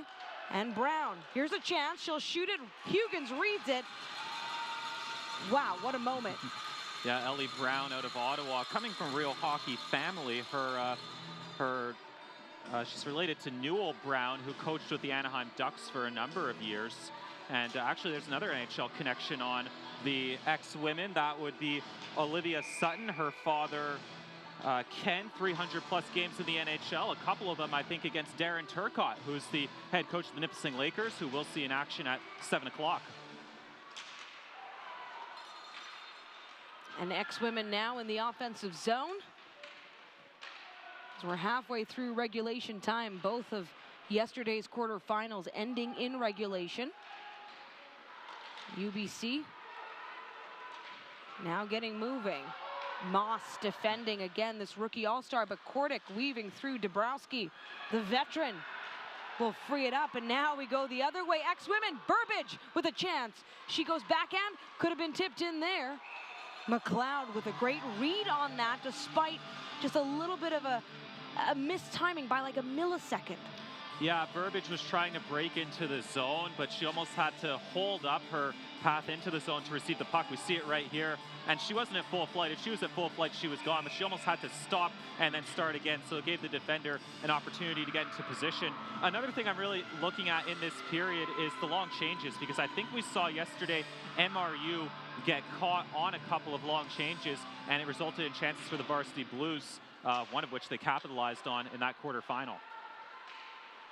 T-Birds digging out of their own end here. Miss Wagon weaving through along the far side. Great checking by the X-Women. Their efforts stalled here by Fleming. Getting in close again. A first year she played with Cassidy Rhodes previously. Those two know each other very well. Miss Wagon again setting up. Oh, and a missed pass there. The X-Women with a chance now as they give chase down deep into the T-Bird zone. Leah McLeod once again has been everywhere where the puck has been, but UBC's Wong will fire one off and Johnson will make that save. UBC maintaining pressure. Rhodes looking for Coral. That gets scooped up there by Maggie Burbage along the far side. Burbage, a third-year player, so certainly we'll be seeing more of her on the STFX X-Women. And it's whistled down. Yeah, Burbage started her career at Robert Morris. And then when that program was sadly folded, she came up here, and STFX certainly happy she decided to come up here. And she's actually a former teammate of Fiala on UBC, another Robert Morris product who decided to come back up to Canada and on the completely other side of the country, of course, but two former teammates going at it here in this quarterfinal. Yeah, an East versus West matchup in every sense of the word. Meeting in Montreal, of course, here for this third quarterfinal. As they'll get moving, Vivian Hinch maintaining control along the blue line, now down deep. Now Hinch coming up on Cassidy Rhodes. As Stutton will get in close and right in front of the net. Big dive save by Johnson. Yeah, that was Bassi showing her quality right there, just cutting right around the defender. Really great edge work as well to then cut in right in on goal. Johnson having to lay out. Hopefully we can get another look at it here. We sure do. She gets first to the puck, Good work on the edges, strong cut to the goal, and it's sitting there, and it just would not go. Net gets knocked off in the process, but Bassi really going at herself for the first time today, I think. Shots on goal favoring UBC right now, 16-11. We're in the STFX zone. The X-Women clearing it out. Ellie Brown doing the work along the far side wall, getting help from Lauren Dabrowski. And now Kaya Moss. She'll chip it forward. Just a bounce off Brown's stick will send it back. Moss protecting that blue line, keeping it in. As Elliott for UBC now gets going with Fiala. Bassi will be setting up, or at least going down deep this time. And the chase goes back the other way. Just under 7 minutes left here in the second period. Still a 1-0 lead for UBC. That goal scored just after 15 minutes into the first period from Captain Rylan McKinnon. And now Grace Elliott with the puck getting in close. She'll be forced to the outside by the X-Women defense. McLeod protecting the slot. Helped by Dabrowski. And Moss Rhodes couldn't get her stick on it, so Annalise Wong now. Dynamic skater. Moss to Dabrowski. And the puck is lost there. That was a chance. Burbage was unsure where the puck went, and UBC now with another shot on Johnson. Make that two, and make that two more saves. Yeah, good goaltending from Johnson pushing across, and I feel the second period maybe has been a bit more open than the first, especially in the neutral zone. It seems like there's been more rushes up and down the ice. We just saw a good 2-on-2 there for UBC, and this is as advertised. They said it was going to be a track meet. They said it was going to be a really offensive game. Hasn't necessarily resulted in goals to this point, but I think these two are as advertised, and it's entertaining hockey here at Sepsum. In the STFX zone, they'll work to clear it out. Ella Vandesample doing that. Also, plenty more minutes at even strength, Graham, in this period. Now Jaden Thompson with a nifty feed back to Thompson. Intercepted now by Maya Baird. She's facing 3 X-Women, and that'll be enough to slow her down. Landon Pitts circling back behind the X-Women net. Thompson. Ireland Parrott, though, that'll be an offside call. Ireland Parrott, one of the few true fifth years in the tournament, and really left in U Sports just because of the COVID year that was lost. I mean, you have to be essentially in your 6th year academically to be a true fifth year here if you spent your entire career in U Sports. But those are the players you really root for as we take a look at the UBC bench with Mike Sumner there. And he's played in maybe the most far-flung place of anyone in this arena. He played pro hockey in New Zealand for one season. Probably the most far-flung place of anyone under this roof before turning his attention to coaching. Yeah, and now a chance for UBC as they were set up there. Fiala was looking for Elliott, but instead it's Switzer now with the puck and moving in quick. Little drop pass. Nifty move, but that gets scooped up again by UBC. Sophia Gaskell. Just as quickly the other way. You got to keep your eyes on the screen, folks. Ellie Brown will shoot, and it gets blocked again. Stopped by Elise Huggins. Cassidy Rhodes, she'll take it now. It's wide open ice for the most part. Rhodes matched up with Kaya Moss there. And Kanisha Miswagon loses the puck. STFX will cycle it through and carry it forward. Now Burbage, was looking for a pass. That was McLeod to Burbage, rather, up high. Chloe Vuskoza out on the ice. Dabrowski looking for McLeod. Now again setting up here. Dabrowski. That gets intercepted by Jacqueline Fleming. And what happened on the ice stands as good as we are in the final 4 minutes here of the second period. The way we entered it, UBC with a 1-0 lead. And there's the goal scorer right now, McKinnon, although she's in a bit of trouble here, but then maneuvers away there very nicely. Both these teams have excellent skating skills. on full display. The speed changes, direction changes, both these teams being in a fast matchup. Now back behind the net and very close to Johnson. It gets sent back by Pitts. Action now just behind the goal line. Physical game play. Sierra LaPlante had a Coral bouncing off the board there. Right in front of the net. Defense provided by Lauren Pitts, or rather Landon Pitts. As the ex-women continue. Jaden Thompson now. The 7th seed, Captain Chisholm, firing one off. Right in front of Elise Huggins. It landed. It could have been a little tip-in moment, but this game, the speed, how quickly everyone's moving. We're back at it. UBC's Fiala coming up on Jaden Thompson once again. Abby Lewis as well out on the ice for the ex-women. Now Dabrowski's read by Huggins' inner glove. And that, I think, was actually Olivia Sutton who tried that shot, who we said before comes from something of a hockey family, with her father Ken having won the Stanley Cup with New Jersey in 2000. Actually, her uncle Mike Kennedy had a cup of coffee in the NHL, and he has a U Sports connection. He was an assistant coach with the Calgary Dinos on the men's side for a couple of years before, just before COVID, I believe, and then he stepped aside. The Dinos playing in the Men's Hockey National Championship taking place in Charlottetown, PEI this weekend. Back to the women's action here in Montreal. UBC setting up. Parrott back behind the goal line.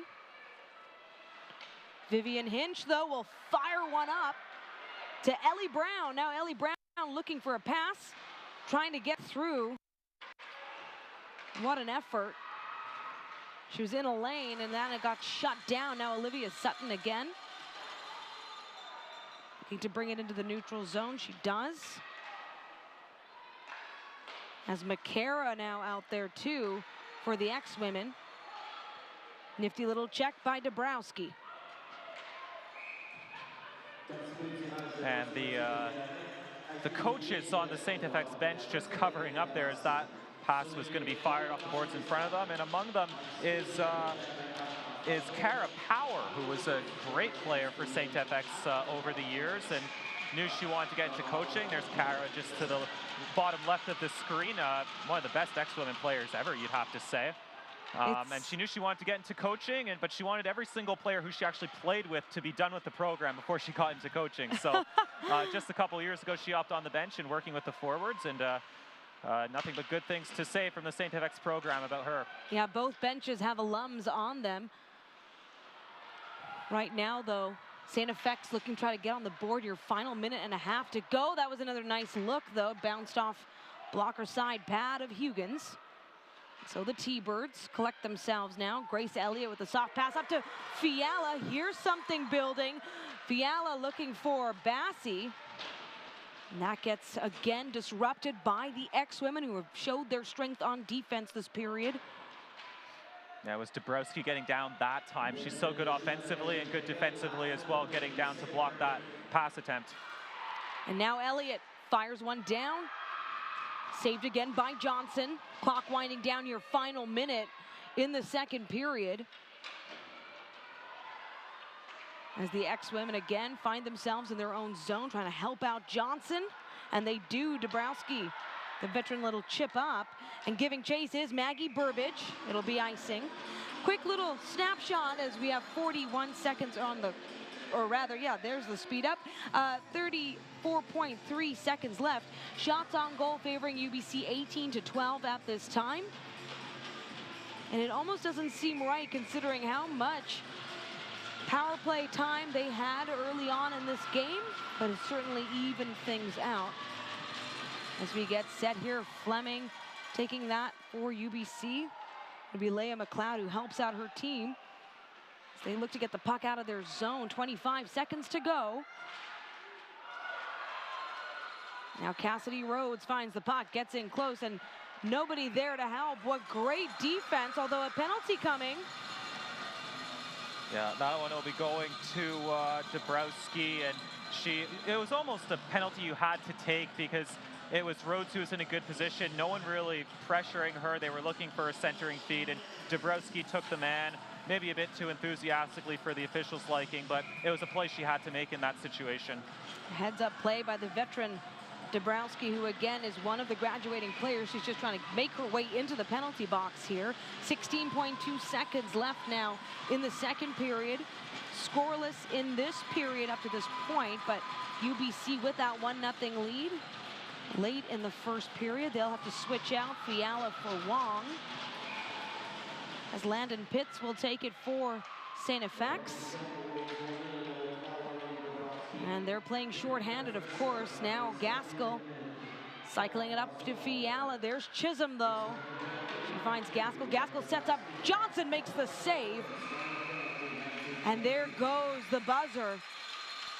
So they end the period the way they started it. Same score, 1-0, and STFX having to go on the penalty kill. But Graham, it has been a tremendous effort this second 20.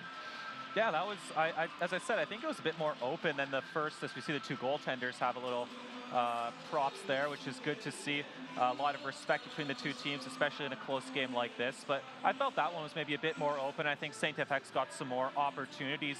And it's funny because they got two power plays. Wasn't even necessarily on the man advantage. As we can see there, 8-1 for UBC on your screen, 0 for 2.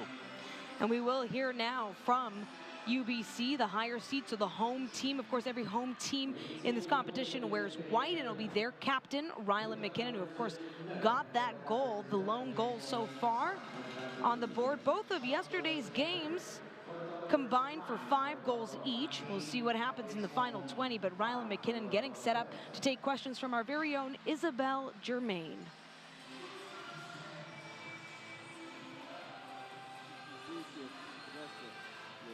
Ne veut pas influencer le match. Donc on passe maintenant à l'entrevue. Isabelle, c'est à toi. Rylan, you hear me okay down there? Yeah, yep. Rylan, you guys came in pretty early. It's a long travel day for you guys, but you have maybe the advantage that you played a preseason game in this arena. Do you think that's playing favor? A couple of the teams have been complaining about the space that's out there. Yeah, no, I think that helped us a lot, so really happy with that.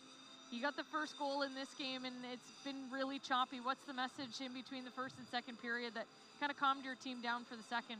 Yeah, I think we just needed to settle down and get back to ourselves, and it helped a little bit, but yeah, we need to focus on that as well. Tell us what you saw in your goal. The puck was just lying there, so just try to tap it in, and kind of worked out. Rylan, you got 20 more minutes to head to the semifinals. You got a big speech ready for the girls in between these two periods? Oh, not too big, no. Just to relax and play our own game. You're going to show them how it's done on the ice. Yeah. All right, we wish you the best of luck. The Thunderbirds up 1-0 after 40 minutes. That was our Isabelle Germain asking questions of UBC's captain Rylan McKinnon, of course, getting that goal just over 15 minutes into the first period, assisted by Annalise Wong and Sophia Gaskell.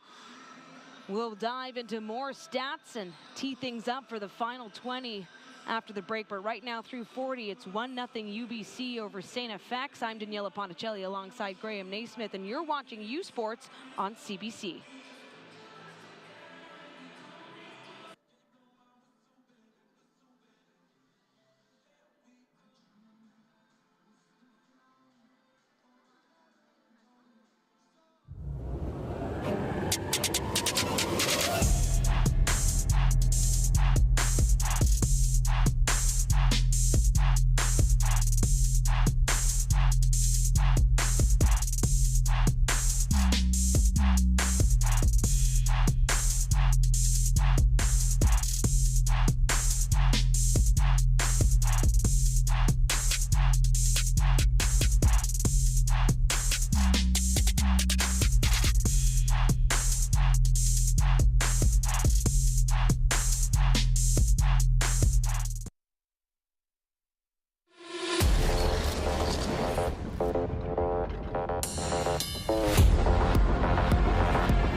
Get the stories behind the glory. Watch, listen, stream, read CBC Sports.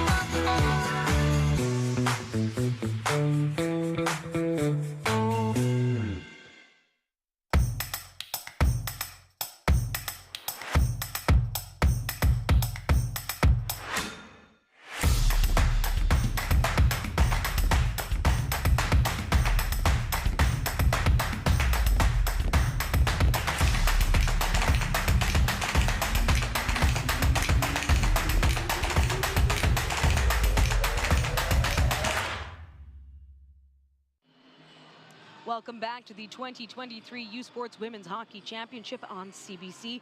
We are through 40 minutes and UBC Thunderbirds maintaining a 1-0 lead as they entered the second frame and now head into the final 20 with that lead. Now, every year U Sports presents a series of major honors to the top student athletes and coaches in each sport. Here are the nominees and winner of the 2023 U Sports Fox 40 Coach of the Year Award.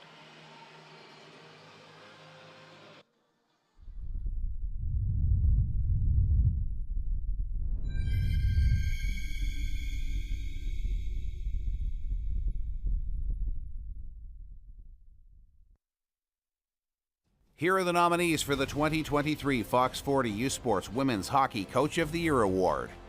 Voici les candidats pour le prix de l'entraîneur de l'année Fox 40 U-Sport. Des sports universitaires de l'Atlantique from the AUS, Ben Berthiaume, Université STFX University. Du réseau du sport étudiant du Québec from the RSEQ, Dominique Desmarais, Université Bishop's University. Du sport universitaire de l'Ontario from the OUA, Vicky Sunahara, l'Université de Toronto, University of Toronto. Et de l'Association Ouest Canadienne from Canada West, Howie Draper, l'Université de l'Alberta, University of Alberta. Le ou la lauréate du prix Fox 40 en tant que l'entraîneur de l'année est, the winner of the Fox 40 Coach of the Year Award is, Vicky Sunahara, l'Université de Toronto, University of Toronto.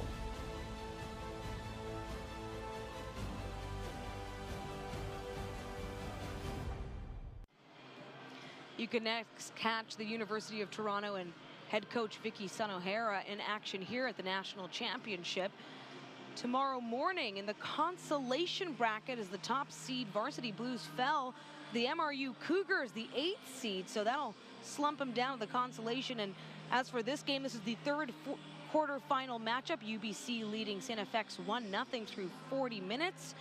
And the winner, of course, continuing on to the championship bracket, while the defeated opponent will fall into the consolation rounds. We'll bring you that and more. I'm Daniela Ponticelli alongside Graham Naismith, and you're watching U Sports Women's Hockey National Championship right here on CBC.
this season. Catch the best in Atlantic University sport excitement at home or on the go with AUS TV. Soccer, rugby, football, volleyball, hockey, basketball, and more. Tune in at AUSTV.ca. All your favorite university teams showcasing their talents in one place. AUS TV, powered by Bell Alliant. They bring it to the court. They bring it to the field. They bring it to the ice. And now they bring it to you. Presented by Subway, the official fuel of Atlantic University Sport.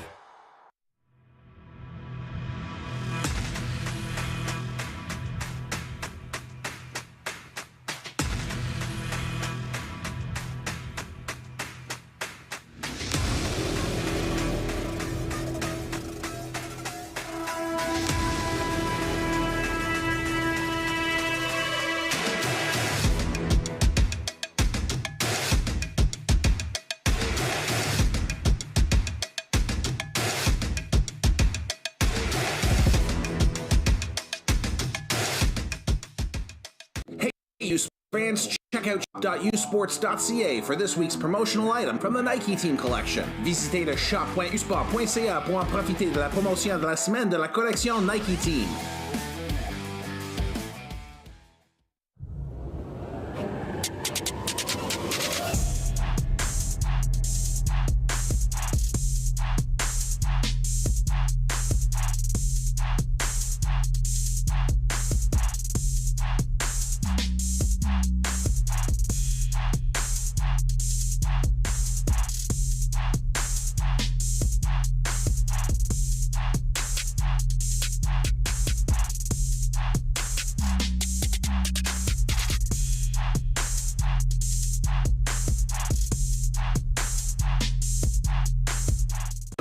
It's that moment again, the one you dream of every night. La seule chose qui te préoccupe, c'est la gloire. Le cheminement de la réussite, of pushing yourself further than ever before. But the true glory is in the shadows. Les sacrifices que tu fais, quand toutes les chances sont contre toi. When you can't push one more second, chase the glory. Visez haut.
This period of U Sports on CBC is presented by. Cette période d'hockey universitaire vous est présentée par Saint-Hubert, proud partners of the U Sports Women's Hockey Championship, fier partenaire du championnat de hockey féminin U Sport.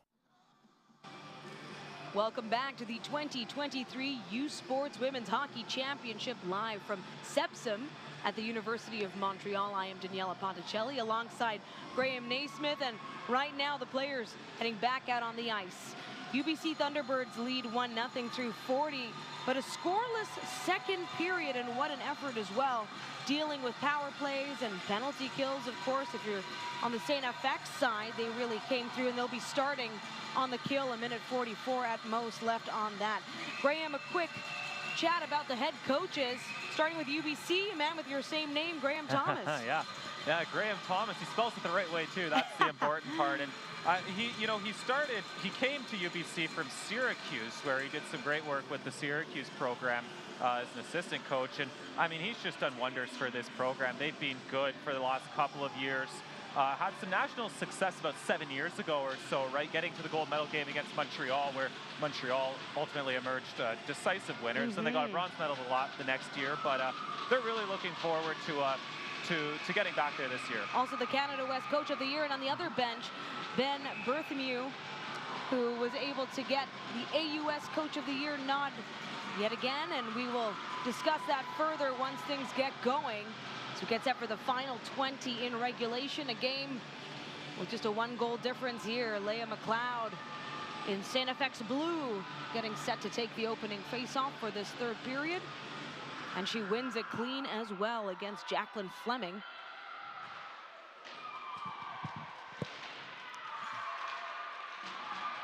And the ex-women find themselves looking to even things out. They are shorthanded right now as UBC on another power play.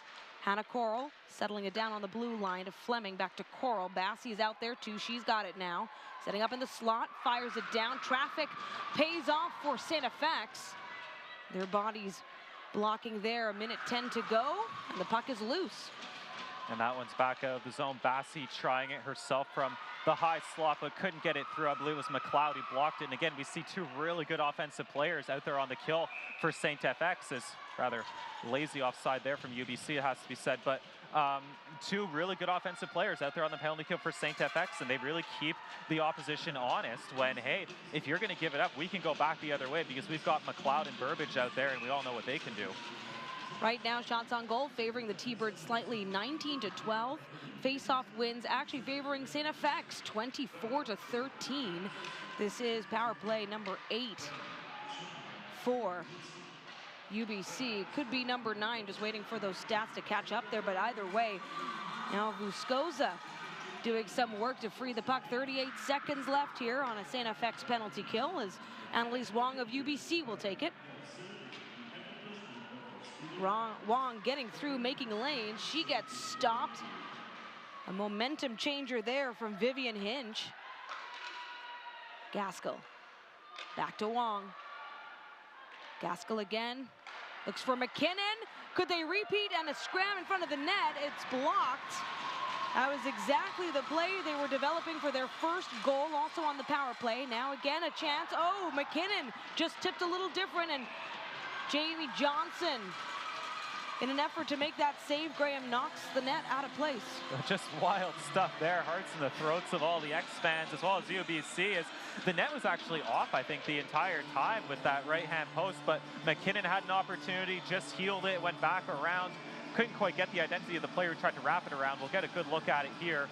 Well, Grace Elliott, is right there in front of the net and Fiala. We actually forgot about the save that knocked the net off. A great save there on Fiala. And now again, second to go, and freed from the penalty box is Lauren Dabrowski. So great defense from the ex-women, considering their top defender was in the penalty box.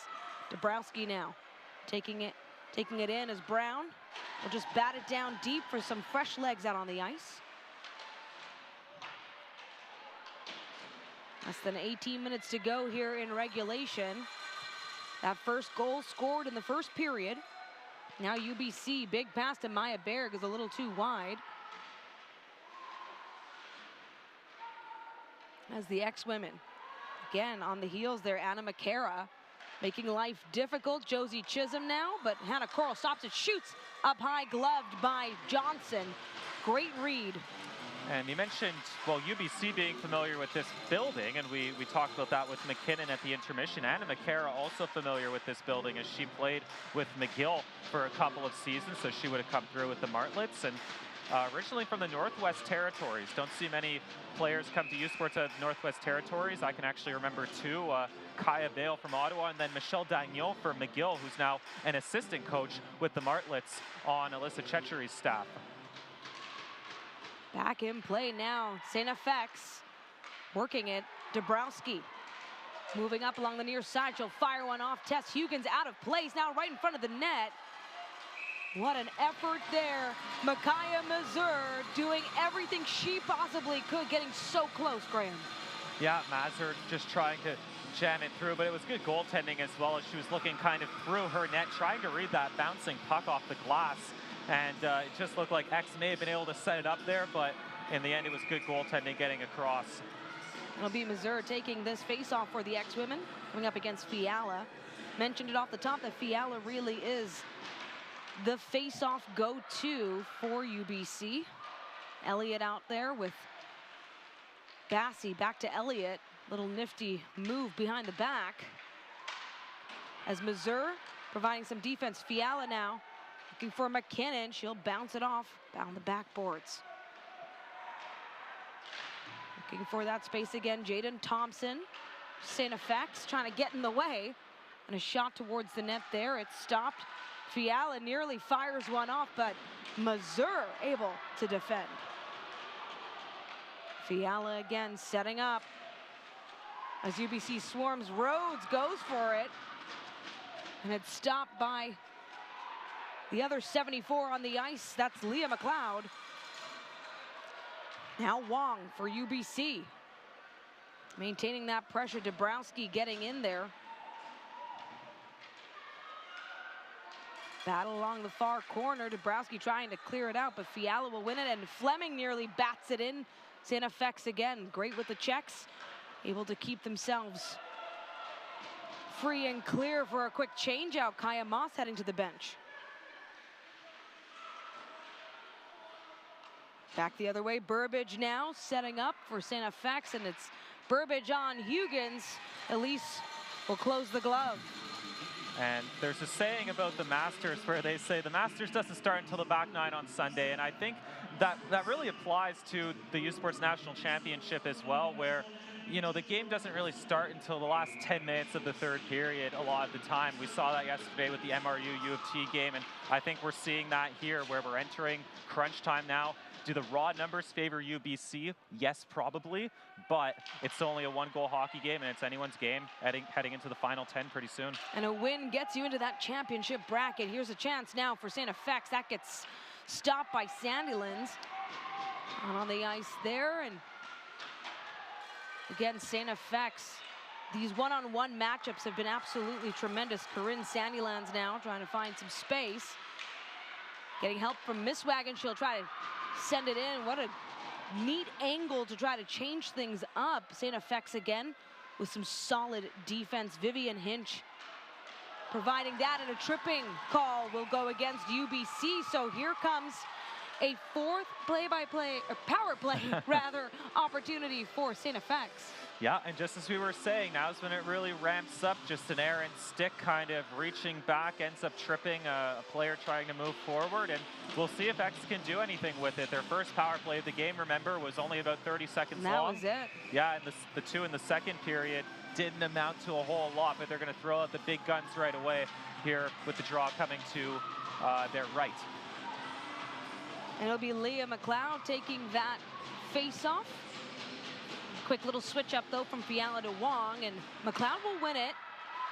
But then just a massive shot from Rylan McKinnon to send it all the way the other way. Elavanda Sample as well out on the ice for the STFX. Dabrowski being pestered by Wong, but open puck. Back in possession of the X-Women. They have the player advantage as it is. Landon Pitts now working along the boards. Vanda Sample as well.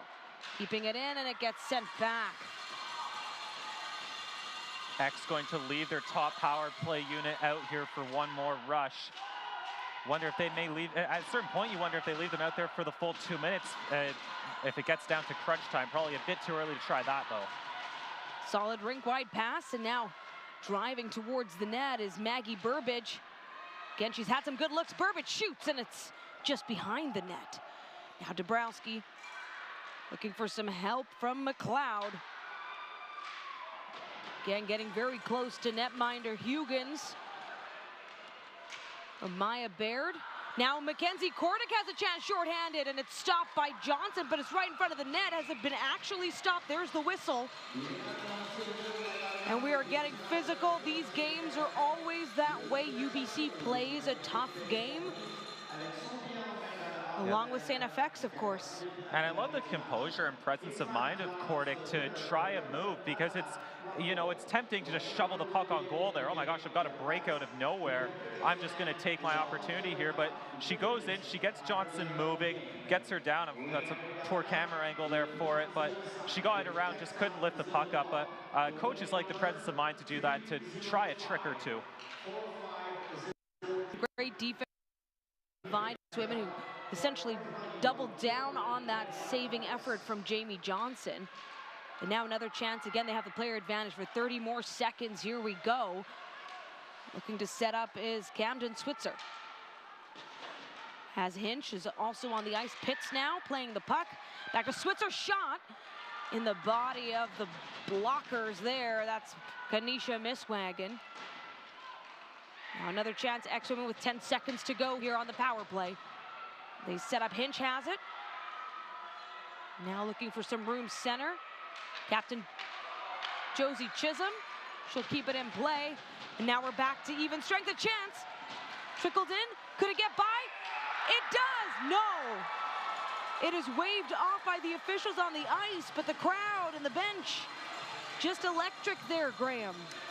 Yeah, a lot going on in that sequence. Firstly, right out of the penalty box, a good play by the player coming back into the action, but really unfortunate for X's. The net was off, but it was knocked off by Huygens, and it wasn't like she was pushed and knocked it off. We'll have another good look here.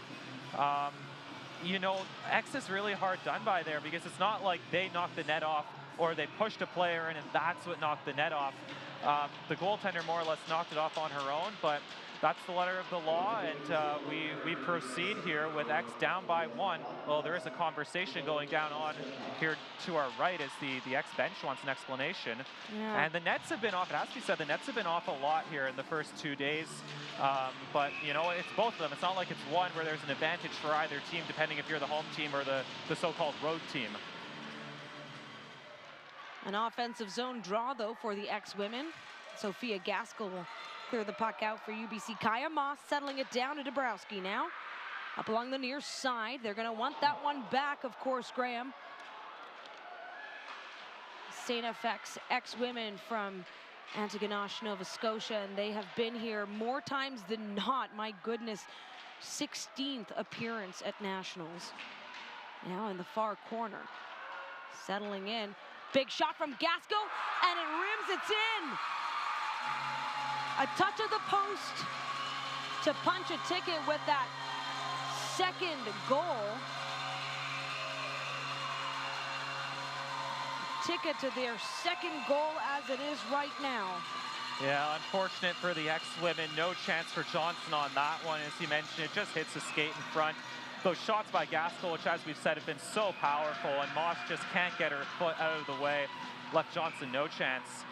And just like that, it's the swings of momentum. I mean, less than a minute ago, X thought they tied it up, and now they're down by 2 against a very good UBC team who are looking to close this out. Still a bit of a ways to go, though. Certainly, and the X-Women, of course, are not going to go down easy with 12 and a half minutes to go in regulation here. They've had some close chances, Graham, in this third period, as it is, of course, the one you just mentioned coming up on Elise Huygens. And that shot again, that trickle-in moment from Gaskell, it was just the flukiness of hockey, if you will. Yeah. Helped by that puck. Again, a skilled shot, but helped in by the post. And now UBC coming up. Wong has it.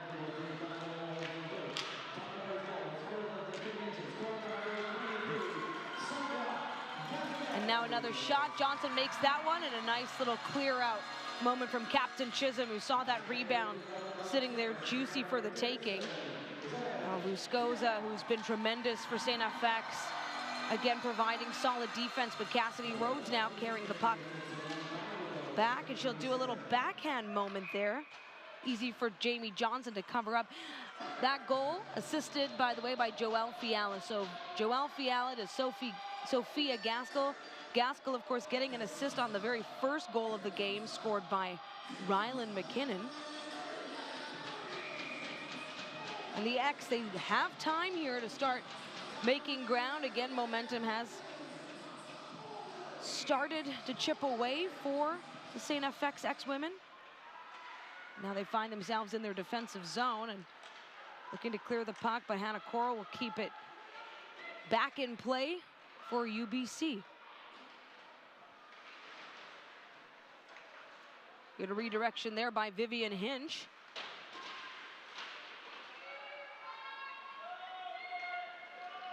Again, St. FX coming in as the AUS finalists, and now a chance, getting in close, and there she goes! Ellie Brown gets St. FX on the board.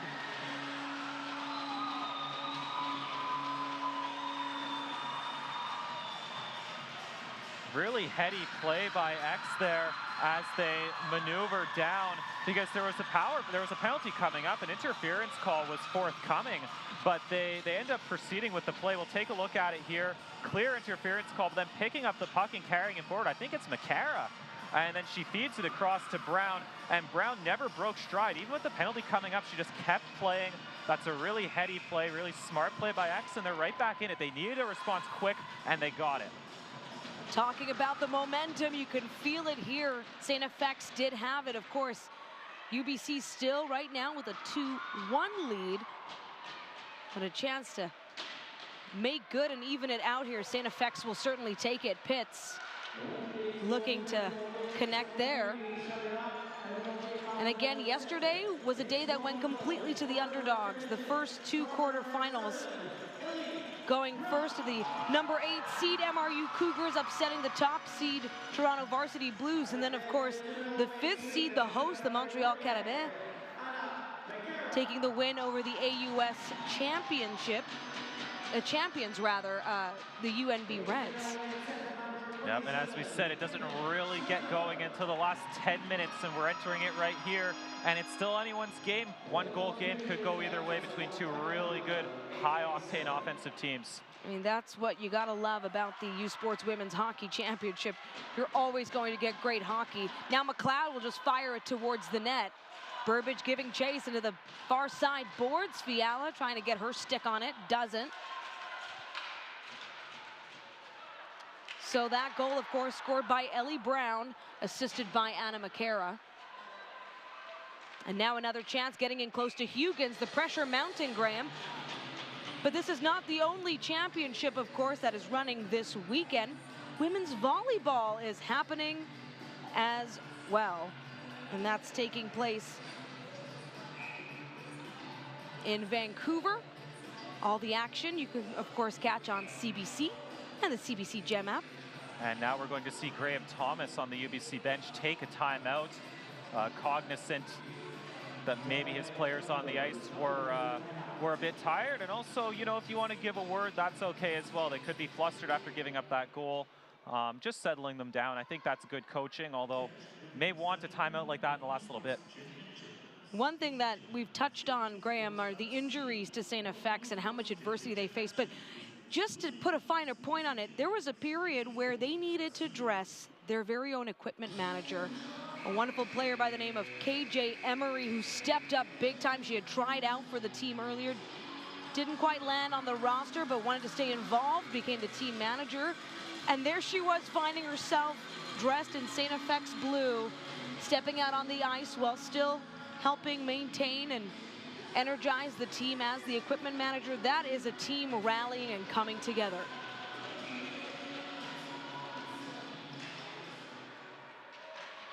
A defensive zone draw for UBC. But now St. FX, oh, nearly bats it in again from Brown. That would be goal number 2.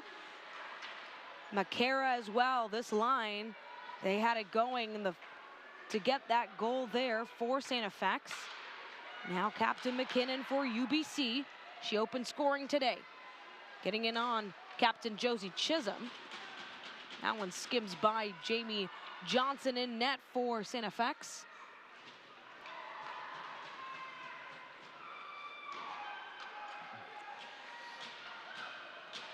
Jamie Chisholm right now with 20 saves on the day so far. 16 saves the other way for Huygens. And this is the situation in the season, the situation in the game where you want to see your big players step up, and we're going to see something resulting in a goal from that top line for X with Burbage, McLeod, and Vukoza rather, excuse me. And now Kordic, she'll just blindly shoot towards the back there, hoping for Ireland Parrott to get in the mix, but St. FX also showing their physicality out there. Playing tough hockey, playing clean though. Now a whistle down. Hand pass signaled on the ice, and this one's going to come out of the zone, and we see a couple of the teams that we'll be seeing in well, I guess it'll be about exactly 2 hours time. Concordia and Nipissing at the rink now, starting their pregame preparations, and that should be well, it's a rematch of the national championship final last year, and that should be a really exciting game, and this one could be really exciting coming down to the wire as well. Again, St. FX able to get on the board here in the third, and now Vuskoza getting in deep along the near side boards. Loose puck down deep in the St. FX zone. That'll get whistled down. A bit of a stop-start feel to these last few moments here. This is the third quarterfinal, so as Graham mentioned, the fourth and final quarterfinal to determine all the semifinal seedings and how everything will go is tonight. The winner of this game will play the winner of the next game tomorrow evening rather. Burbage with a quick little shot, and again, just bringing it back towards the net, trying to get in close. Vuskoza trying to help out her line. McLeod as well.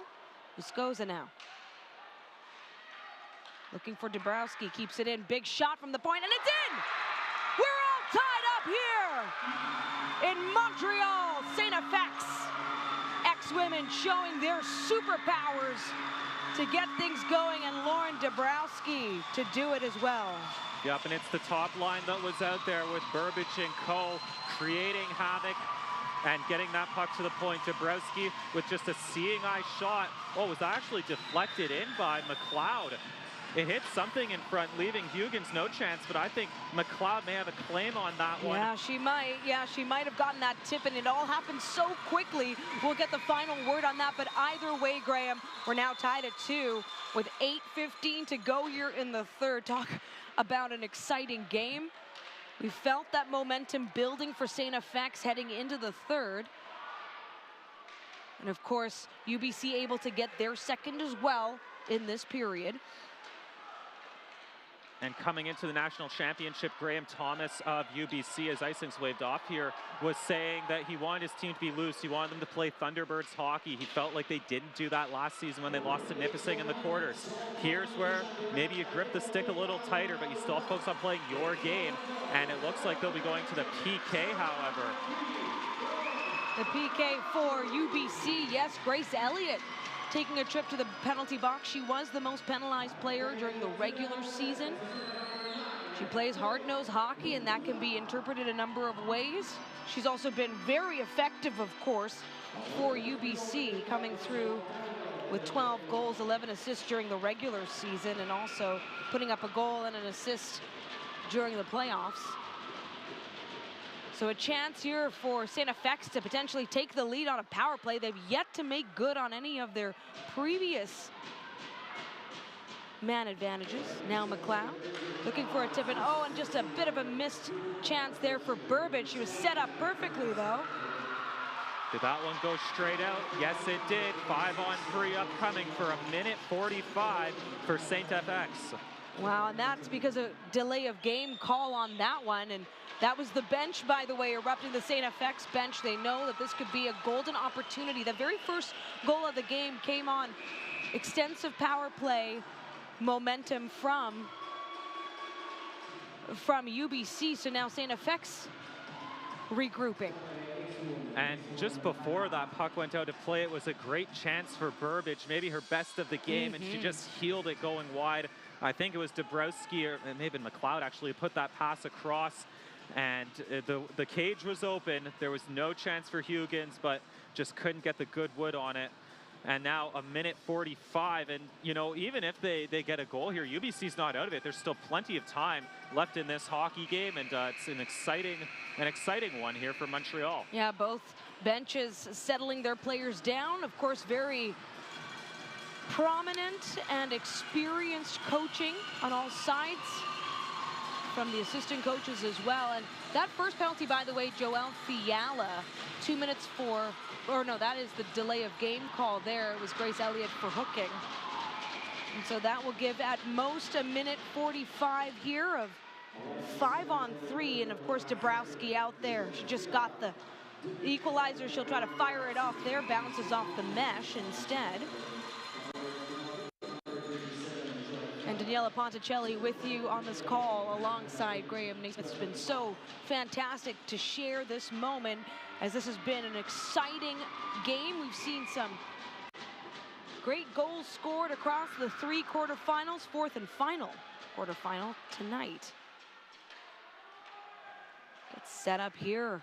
STFX again, 5-on-3. Dabrowski, Burbage out there too. Now a chance setting up, teeing off, and it's gloved by Huygens. Ella Vandesample, though, with a great effort.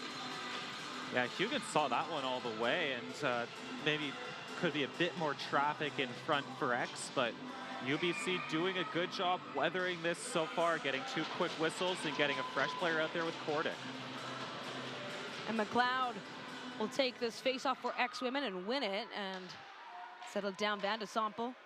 Big shot by Burbage, and again, net goes off, and interesting moment there as Chloe Vuskoza just says, look at this, again? Yeah, well, as long as the faceoff stays in the zone, that'll be okay, and it was hard to tell on the far side. I think X probably would have kept the puck in, but you can't say for sure, and you know, it's going to be interesting watching this ice, because this is going to be 11 hockey games on the same ice, and they have a great rink crew here in Montreal, but at the end of the day, it's 11 high-quality hockey games on the same ice surface. This isn't public skate with the kids out there. These are grown women who are really going at it. So this ice is going to take a beating. Leah McLeod taking that face-off again, a clean win, and now a look as we get going here. 5-on-3, minute 10 left of this at most. And they're circling Leah McLeod, trying to find a chance. That goes high. Again, very stop-start kind of feel to this, as you can feel the intensity, Graham, in the building, the crowd as well, really appreciating this moment. Yeah, so there's still a minute 3 left in the 5-on-3, and then as you see on your screen, 1:19 to go in the power play. As we take a look at the UBC bench there, getting up, encouraging their teammates who are hanging on here.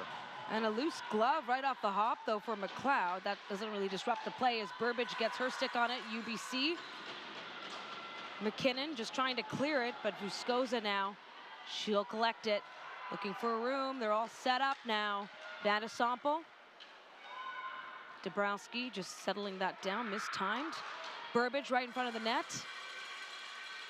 Vuskoza again. 5-on-3 here.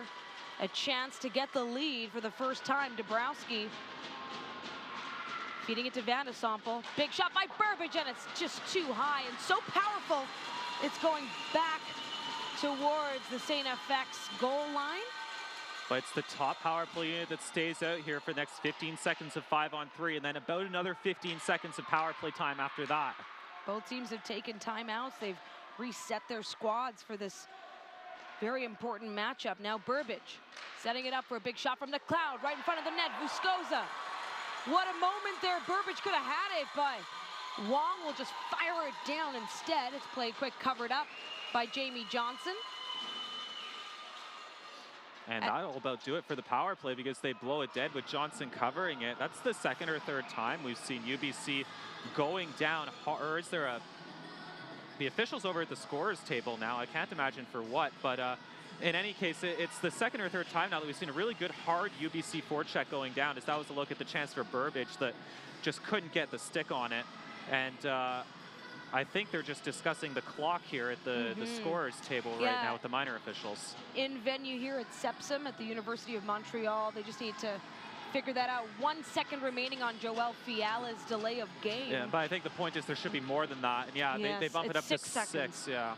6 seconds, and unfortunately in the defensive zone if you're an X fan, because it's where they find themselves after that aggressive check there by Annalise Wong, and it should be, I was wondering if Wong would be taking the face-off. She's not. Fleming will for UBC.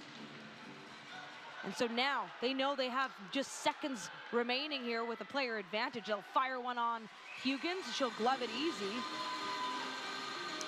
So UBC survives. They get through it. It was really white knuckle time there for a bit, but they keep it tied, and away we go at Sepsum, entering the final 5 with a tie game. Honestly, both these teams' penalty kill units have been on fire today. UBC going 1 and 8 on the power play, and STFX going 0 for 5. So they were able to get their goals. STFX did even strength. Now Sierra LaPlante, though, with the puck. Fiala will take it over from Elliott. Fiala now down deep. Van de Sample right there, though. These two teams keeping pace well with one another. Graham Naismith mentioning earlier, it's like a track meet. That was the expectation in this game, and they have not taken their feet off the pedal, so to speak. Misswagon will just soft shot it so that Johnson will be forced to glove it. Yeah, Johnson wanted to play that, I think, but actually got caught in her glove. But yes. At least it looked like it did, or maybe she saw a forechecker coming down and thought better of it. It was Grace Elliott who was bearing down on the STFX netminder. And right now, things are really evening out.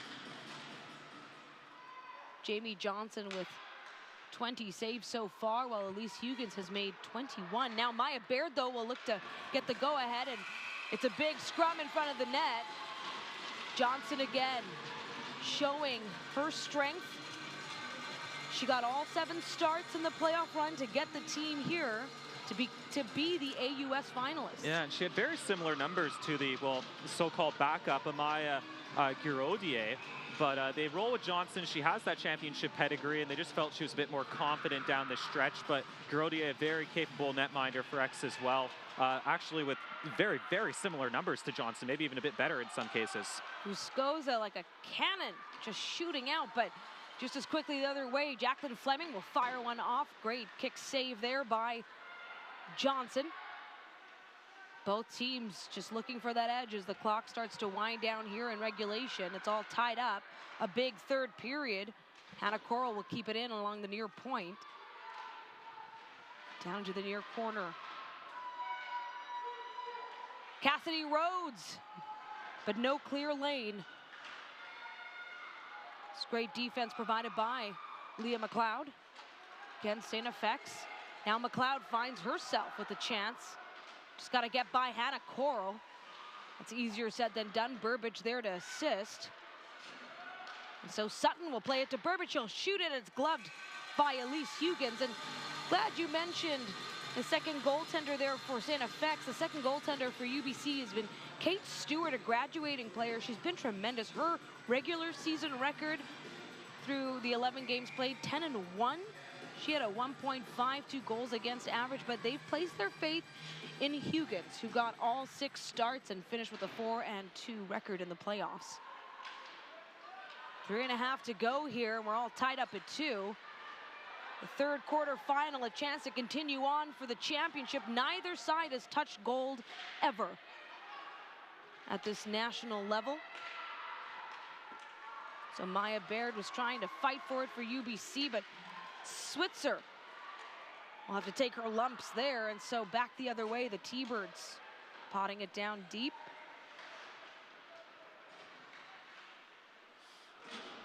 Nice breakout here by X if they can get going with it. Yep, very nice as they move across through the neutral zone. And Thompson fighting for every inch of ice there. And Chisholm had to be careful with Bassi bearing down on her. Bassi, one of the quicker players, but Chisholm had good body position. And now Lewis, she just gets caught offside. But Graham, I just want to take a moment here. It's been an absolute privilege and honor to call this game with you. And this is the very first time ever that these two teams have met. And they both have great storied histories, championships that have been won. UBC, of course, back-to-back Canada West champions. They were relegated to the consolation bracket, though, last year when they were defeated in the quarterfinals. So they have a little bit of redemption on the mind. STFX as well, though, would love to get back into that championship bracket.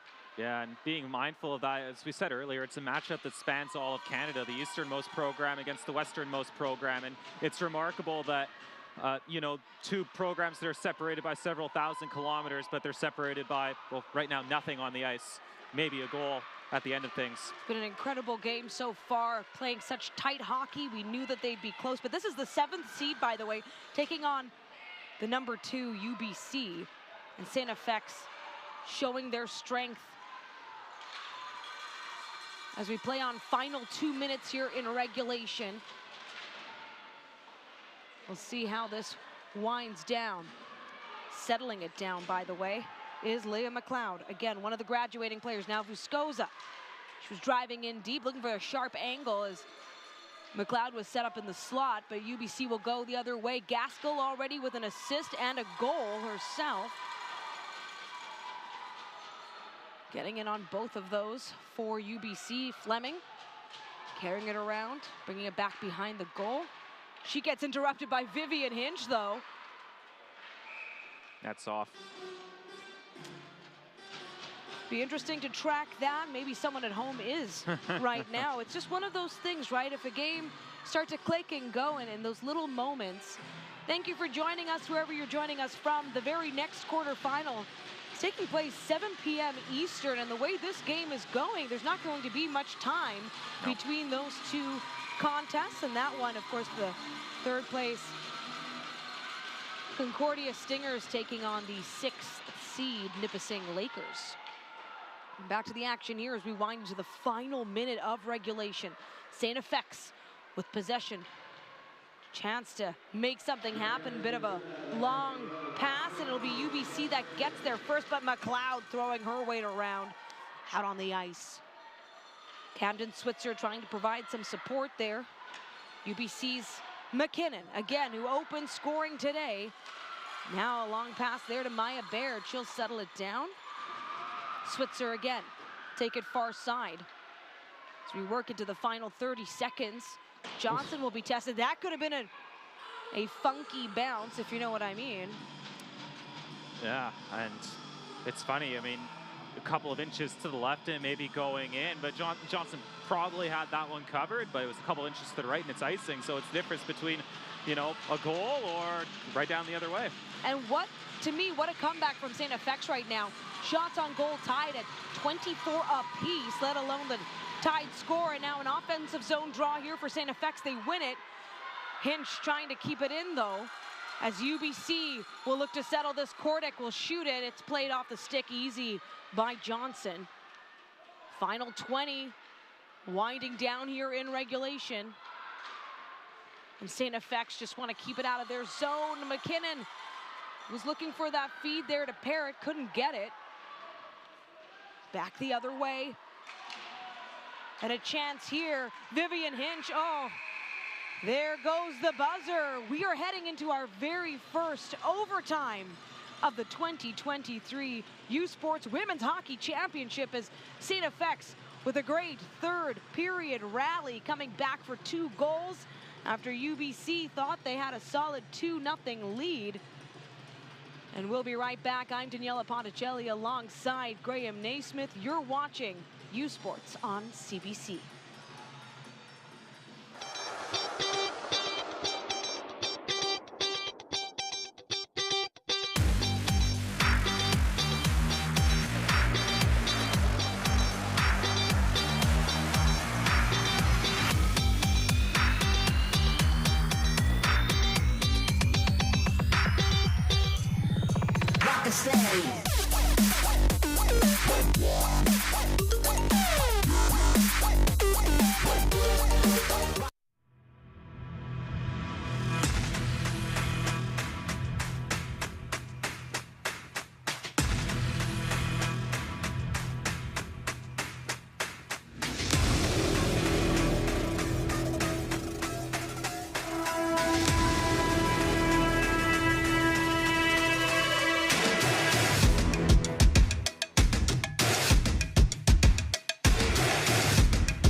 Welcome back to the 2023 U Sports Women's Hockey Championship on CBC. I'm Daniela Ponticelli with Graham Naismith, and we have been treated to an incredible game so far. This is the third quarterfinal matchup, the first to go into overtime. The way this works, a 10-minute 4-on-4. Then, if needed, the teams will switch sides and go another that's 4-on-4 before heading into a shootout. So we'll see how much extra hockey is needed. The winner of this moves along to the championship bracket, and a lot at stake here. They can play for a medal in that bracket. You can't if you head on down to the consolation rounds. Those goals, by the way, just kept coming in the third period. It started with Sophia Gaskell, 7:30 in, assisted by Joelle Fiala, and then Ellie Brown just over a minute later, getting that one for STFX, helped by Anna Makera. And then again, Lauren Dabrowski, Chloe Buscoza, tying it all up. And here we go in overtime. The team's already switched sides. And so STFX now playing into Elise Huggins over to our broadcast right. And just as quickly though, Annalise Wong, she gets stopped there. It's allowed. It was incidental. According to the refs, they're going to continue play. Burbage, she's yet to touch the scoreboard, and she's looking for it, and they'll be forced to cover up there. Very, very interesting, as UBC thought that was a penalty with Wong being tripped up. But on the bench, Mike Sommer, the assistant coach, really settling everyone down, almost yelling at the players to calm down. Look, didn't go our way. We move forward, and that's what you need. You need to keep a level head in these overtime periods. And we're in the UBC zone here. As STFX, again, trying to take some possession. We're all tied at 2. This is overtime if you're just joining us. And so much at stake, a chance to keep playing for the championship here. Hannah Coral circling, trying to find some space. Now back behind the net of Jamie Johnson, and Captain Josie Chisholm getting in the way there for the X-Women. Again, Fleming with a little backhand, looking for space. McKinnon teeing up, and deflection there. Good block by the X-Women themselves before allowing it to get close to Johnson. That'll be played off the skate. Now Van de Sample moving quick, dumping it down deep for very quick line changes. Out on the ice now, Vivian Hinch with some help from Camden Switzer. Switzer now along the boards, finds Ellie Brown. She's already put one away. She's setting up, looking for some space. That goes wide. Yeah, Huggins had to be sure of her angles there, as she just missed it with the glove, but it was going wide, so she had her angles played well. And now UBC's Cassidy Rhodes to Grace Elliott. It's stopped there by Switzer. What a move to defend by STFX.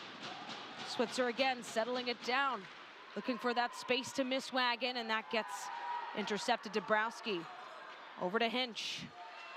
Hinch getting pestered by Grace Elliott. Back to Dabrowski. Here's Leah McLeod.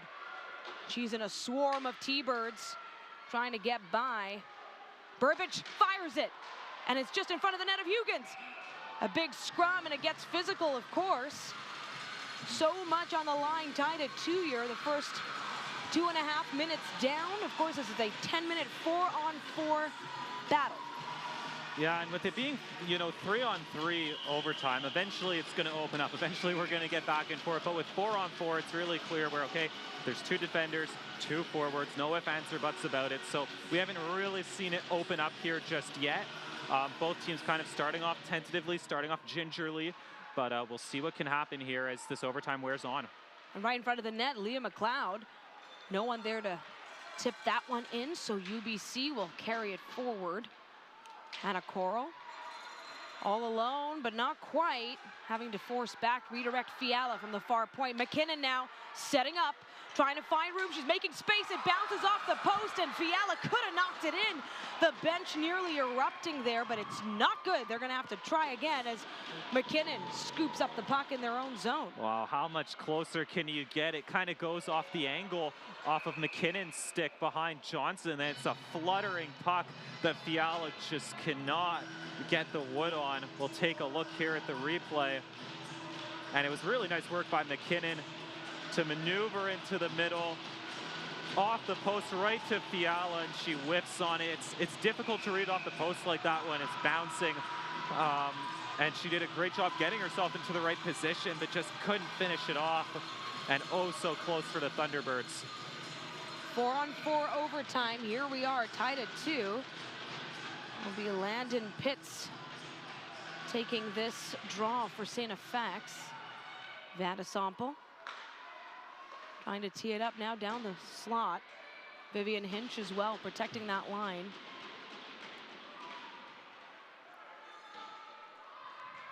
And UBC. Wong looking to carry it past the lines. Got to come up against Pitts, though. Vuskoza now working it up all alone. She's trying to soft pass it back. And it was nearly checked out by Pitts. Again, 4-on-4. Systems have to change slightly. And STFX now with another chance. Setting up Pitts. Dabrowski as well out on the ice, was calling for it over. Up along the right here. UBC settling it back down. Miss Wagon.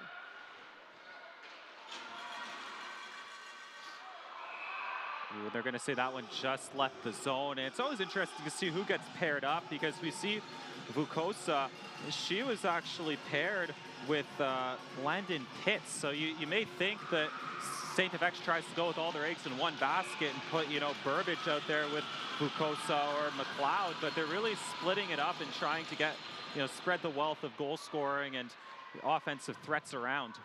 Nearly halfway into this first overtime, and UBC looking to clear the puck out of their end. Just soft passes from Coral up to Kordic, and that nearly gets intercepted. A little bit of friendly fire there from Bassi on Kordic, slows him down, and Switzer has a chance. She's getting in close, driving, looking for a wraparound. This one-on-one coverage, though. Now a chance. Brown sets up. She can't get it under her. Right in front of the net. UBC will collect the puck themselves. Kordic now putting on the speed, trying to get by, but there's Ellie Brown. And Bassi mentioned she knows how to score game winners. She's done it before in the Canada West finals. Now Leah McLeod, though, for STFX. Working up along the far side. Again, Coral with that intense pressure for UBC. Final 5 minutes here of this first overtime period. Bassi.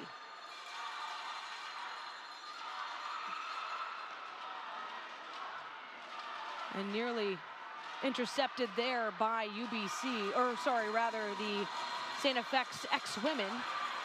Here's a chance. Vandesample gets by McKinnon. She shoots towards the net. It's gloved. Is it in? Is it in play? Of course, STFX would take whatever goal they could get. It was getting messy right in front of the net, Graham. Yeah, Hugin's almost using her glove more like a blocker there. She couldn't really capture the fluttering puck off of Vandesample. And actually a very difficult save. It's an odd one.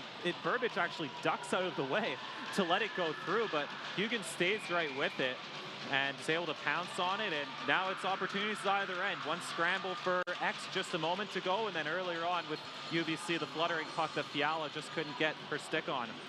4-on-4 overtime. UBC able to get the puck out of there, and Sophia Gaskell to Rhodes. Rhodes now. Chisholm defending. Rhodes will fire it. Johnson makes the save. Rebound collected now by Chisholm. Back of the boards, but there's Joelle Fiala. Landon Pitts, second year. And now a big shot by Gaskell. Rims, and it's in! UBC move on to the semifinal with an overtime winner that rivals the other post touch we saw earlier. The big shot from Gaskell that she's showing off time and again this season for the Thunderbirds, and a couple of times today goes through. Just fires all the way through. Johnson saw it too late. It was a bit of a screen high in the zone. Great angle here. Just saw it at the last minute, couldn't get down quick enough. And that's Gaskell. She's got one of the hardest shots in the conference, hardest shots in the country. Showed it off there and just moved her team into the semifinals. Redemption for UBC. They lost in overtime last year, but now they win in overtime in Montreal. Sophia Gaskell had touches on all 3 UBC goals. It started with an assist, a pass to Annalise Wong, and then to Rylan McKinnon to get things going in the first period on the power play. Then she went with that second goal, assisted by Joelle Fiala, and now the overtime winner, Sophia Gaskell, laying it all out there for UBC. And this is a beautiful sight to see, such great sportsmanship, 2 teams who just love one another. There's hugs, not just handshakes. And they put on a show, Graham, an absolute treat here in the 3rd quarterfinal. So that means UBC Thunderbirds become the 2nd Canada West team to move on into the championship bracket. So at least one team from Canada West will medal in, oh no, not necessarily, we'll see. I don't want to make any promises there, but either way, Canada West well represented in the championship bracket. And then STFX, a tremendous showing in this quarterfinal. They came in as the number 7 seed. They will move on down to the consolation bracket, and the defeated team of the next quarterfinal coming up at 7 Eastern, that's between the Concordia Stingers and the Nipissing Lakers. They will face the STFX X-Women in that consolation bracket. Now we're gonna hear about the Nike players of the game.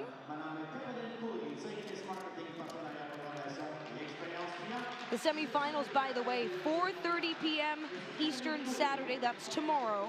The first semifinal, of course, being Mount Royal Cougars and the Montreal Carabins. That's followed by a 7:30 p.m. start, where it'll be UBC Thunderbirds taking on the winner of the next quarterfinal.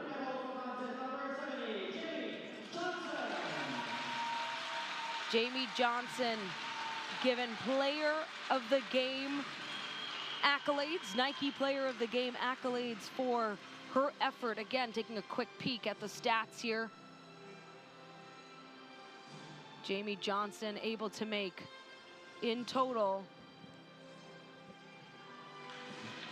26 saves tonight, while UBC's Elise Hugans made 25. That is how close things were.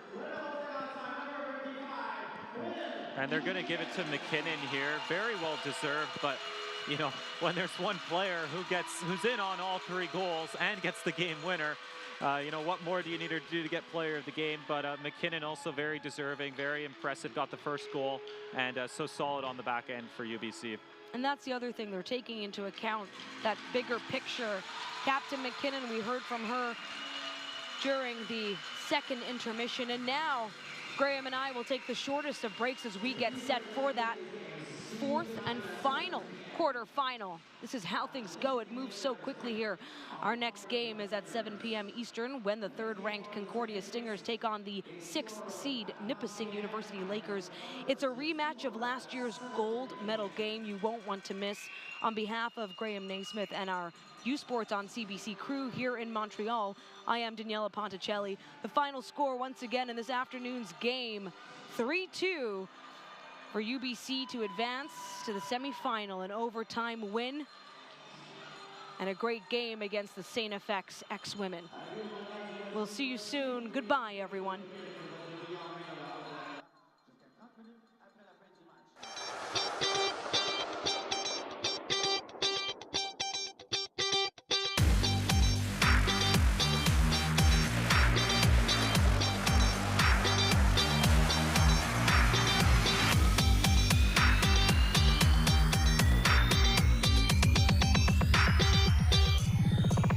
Stay.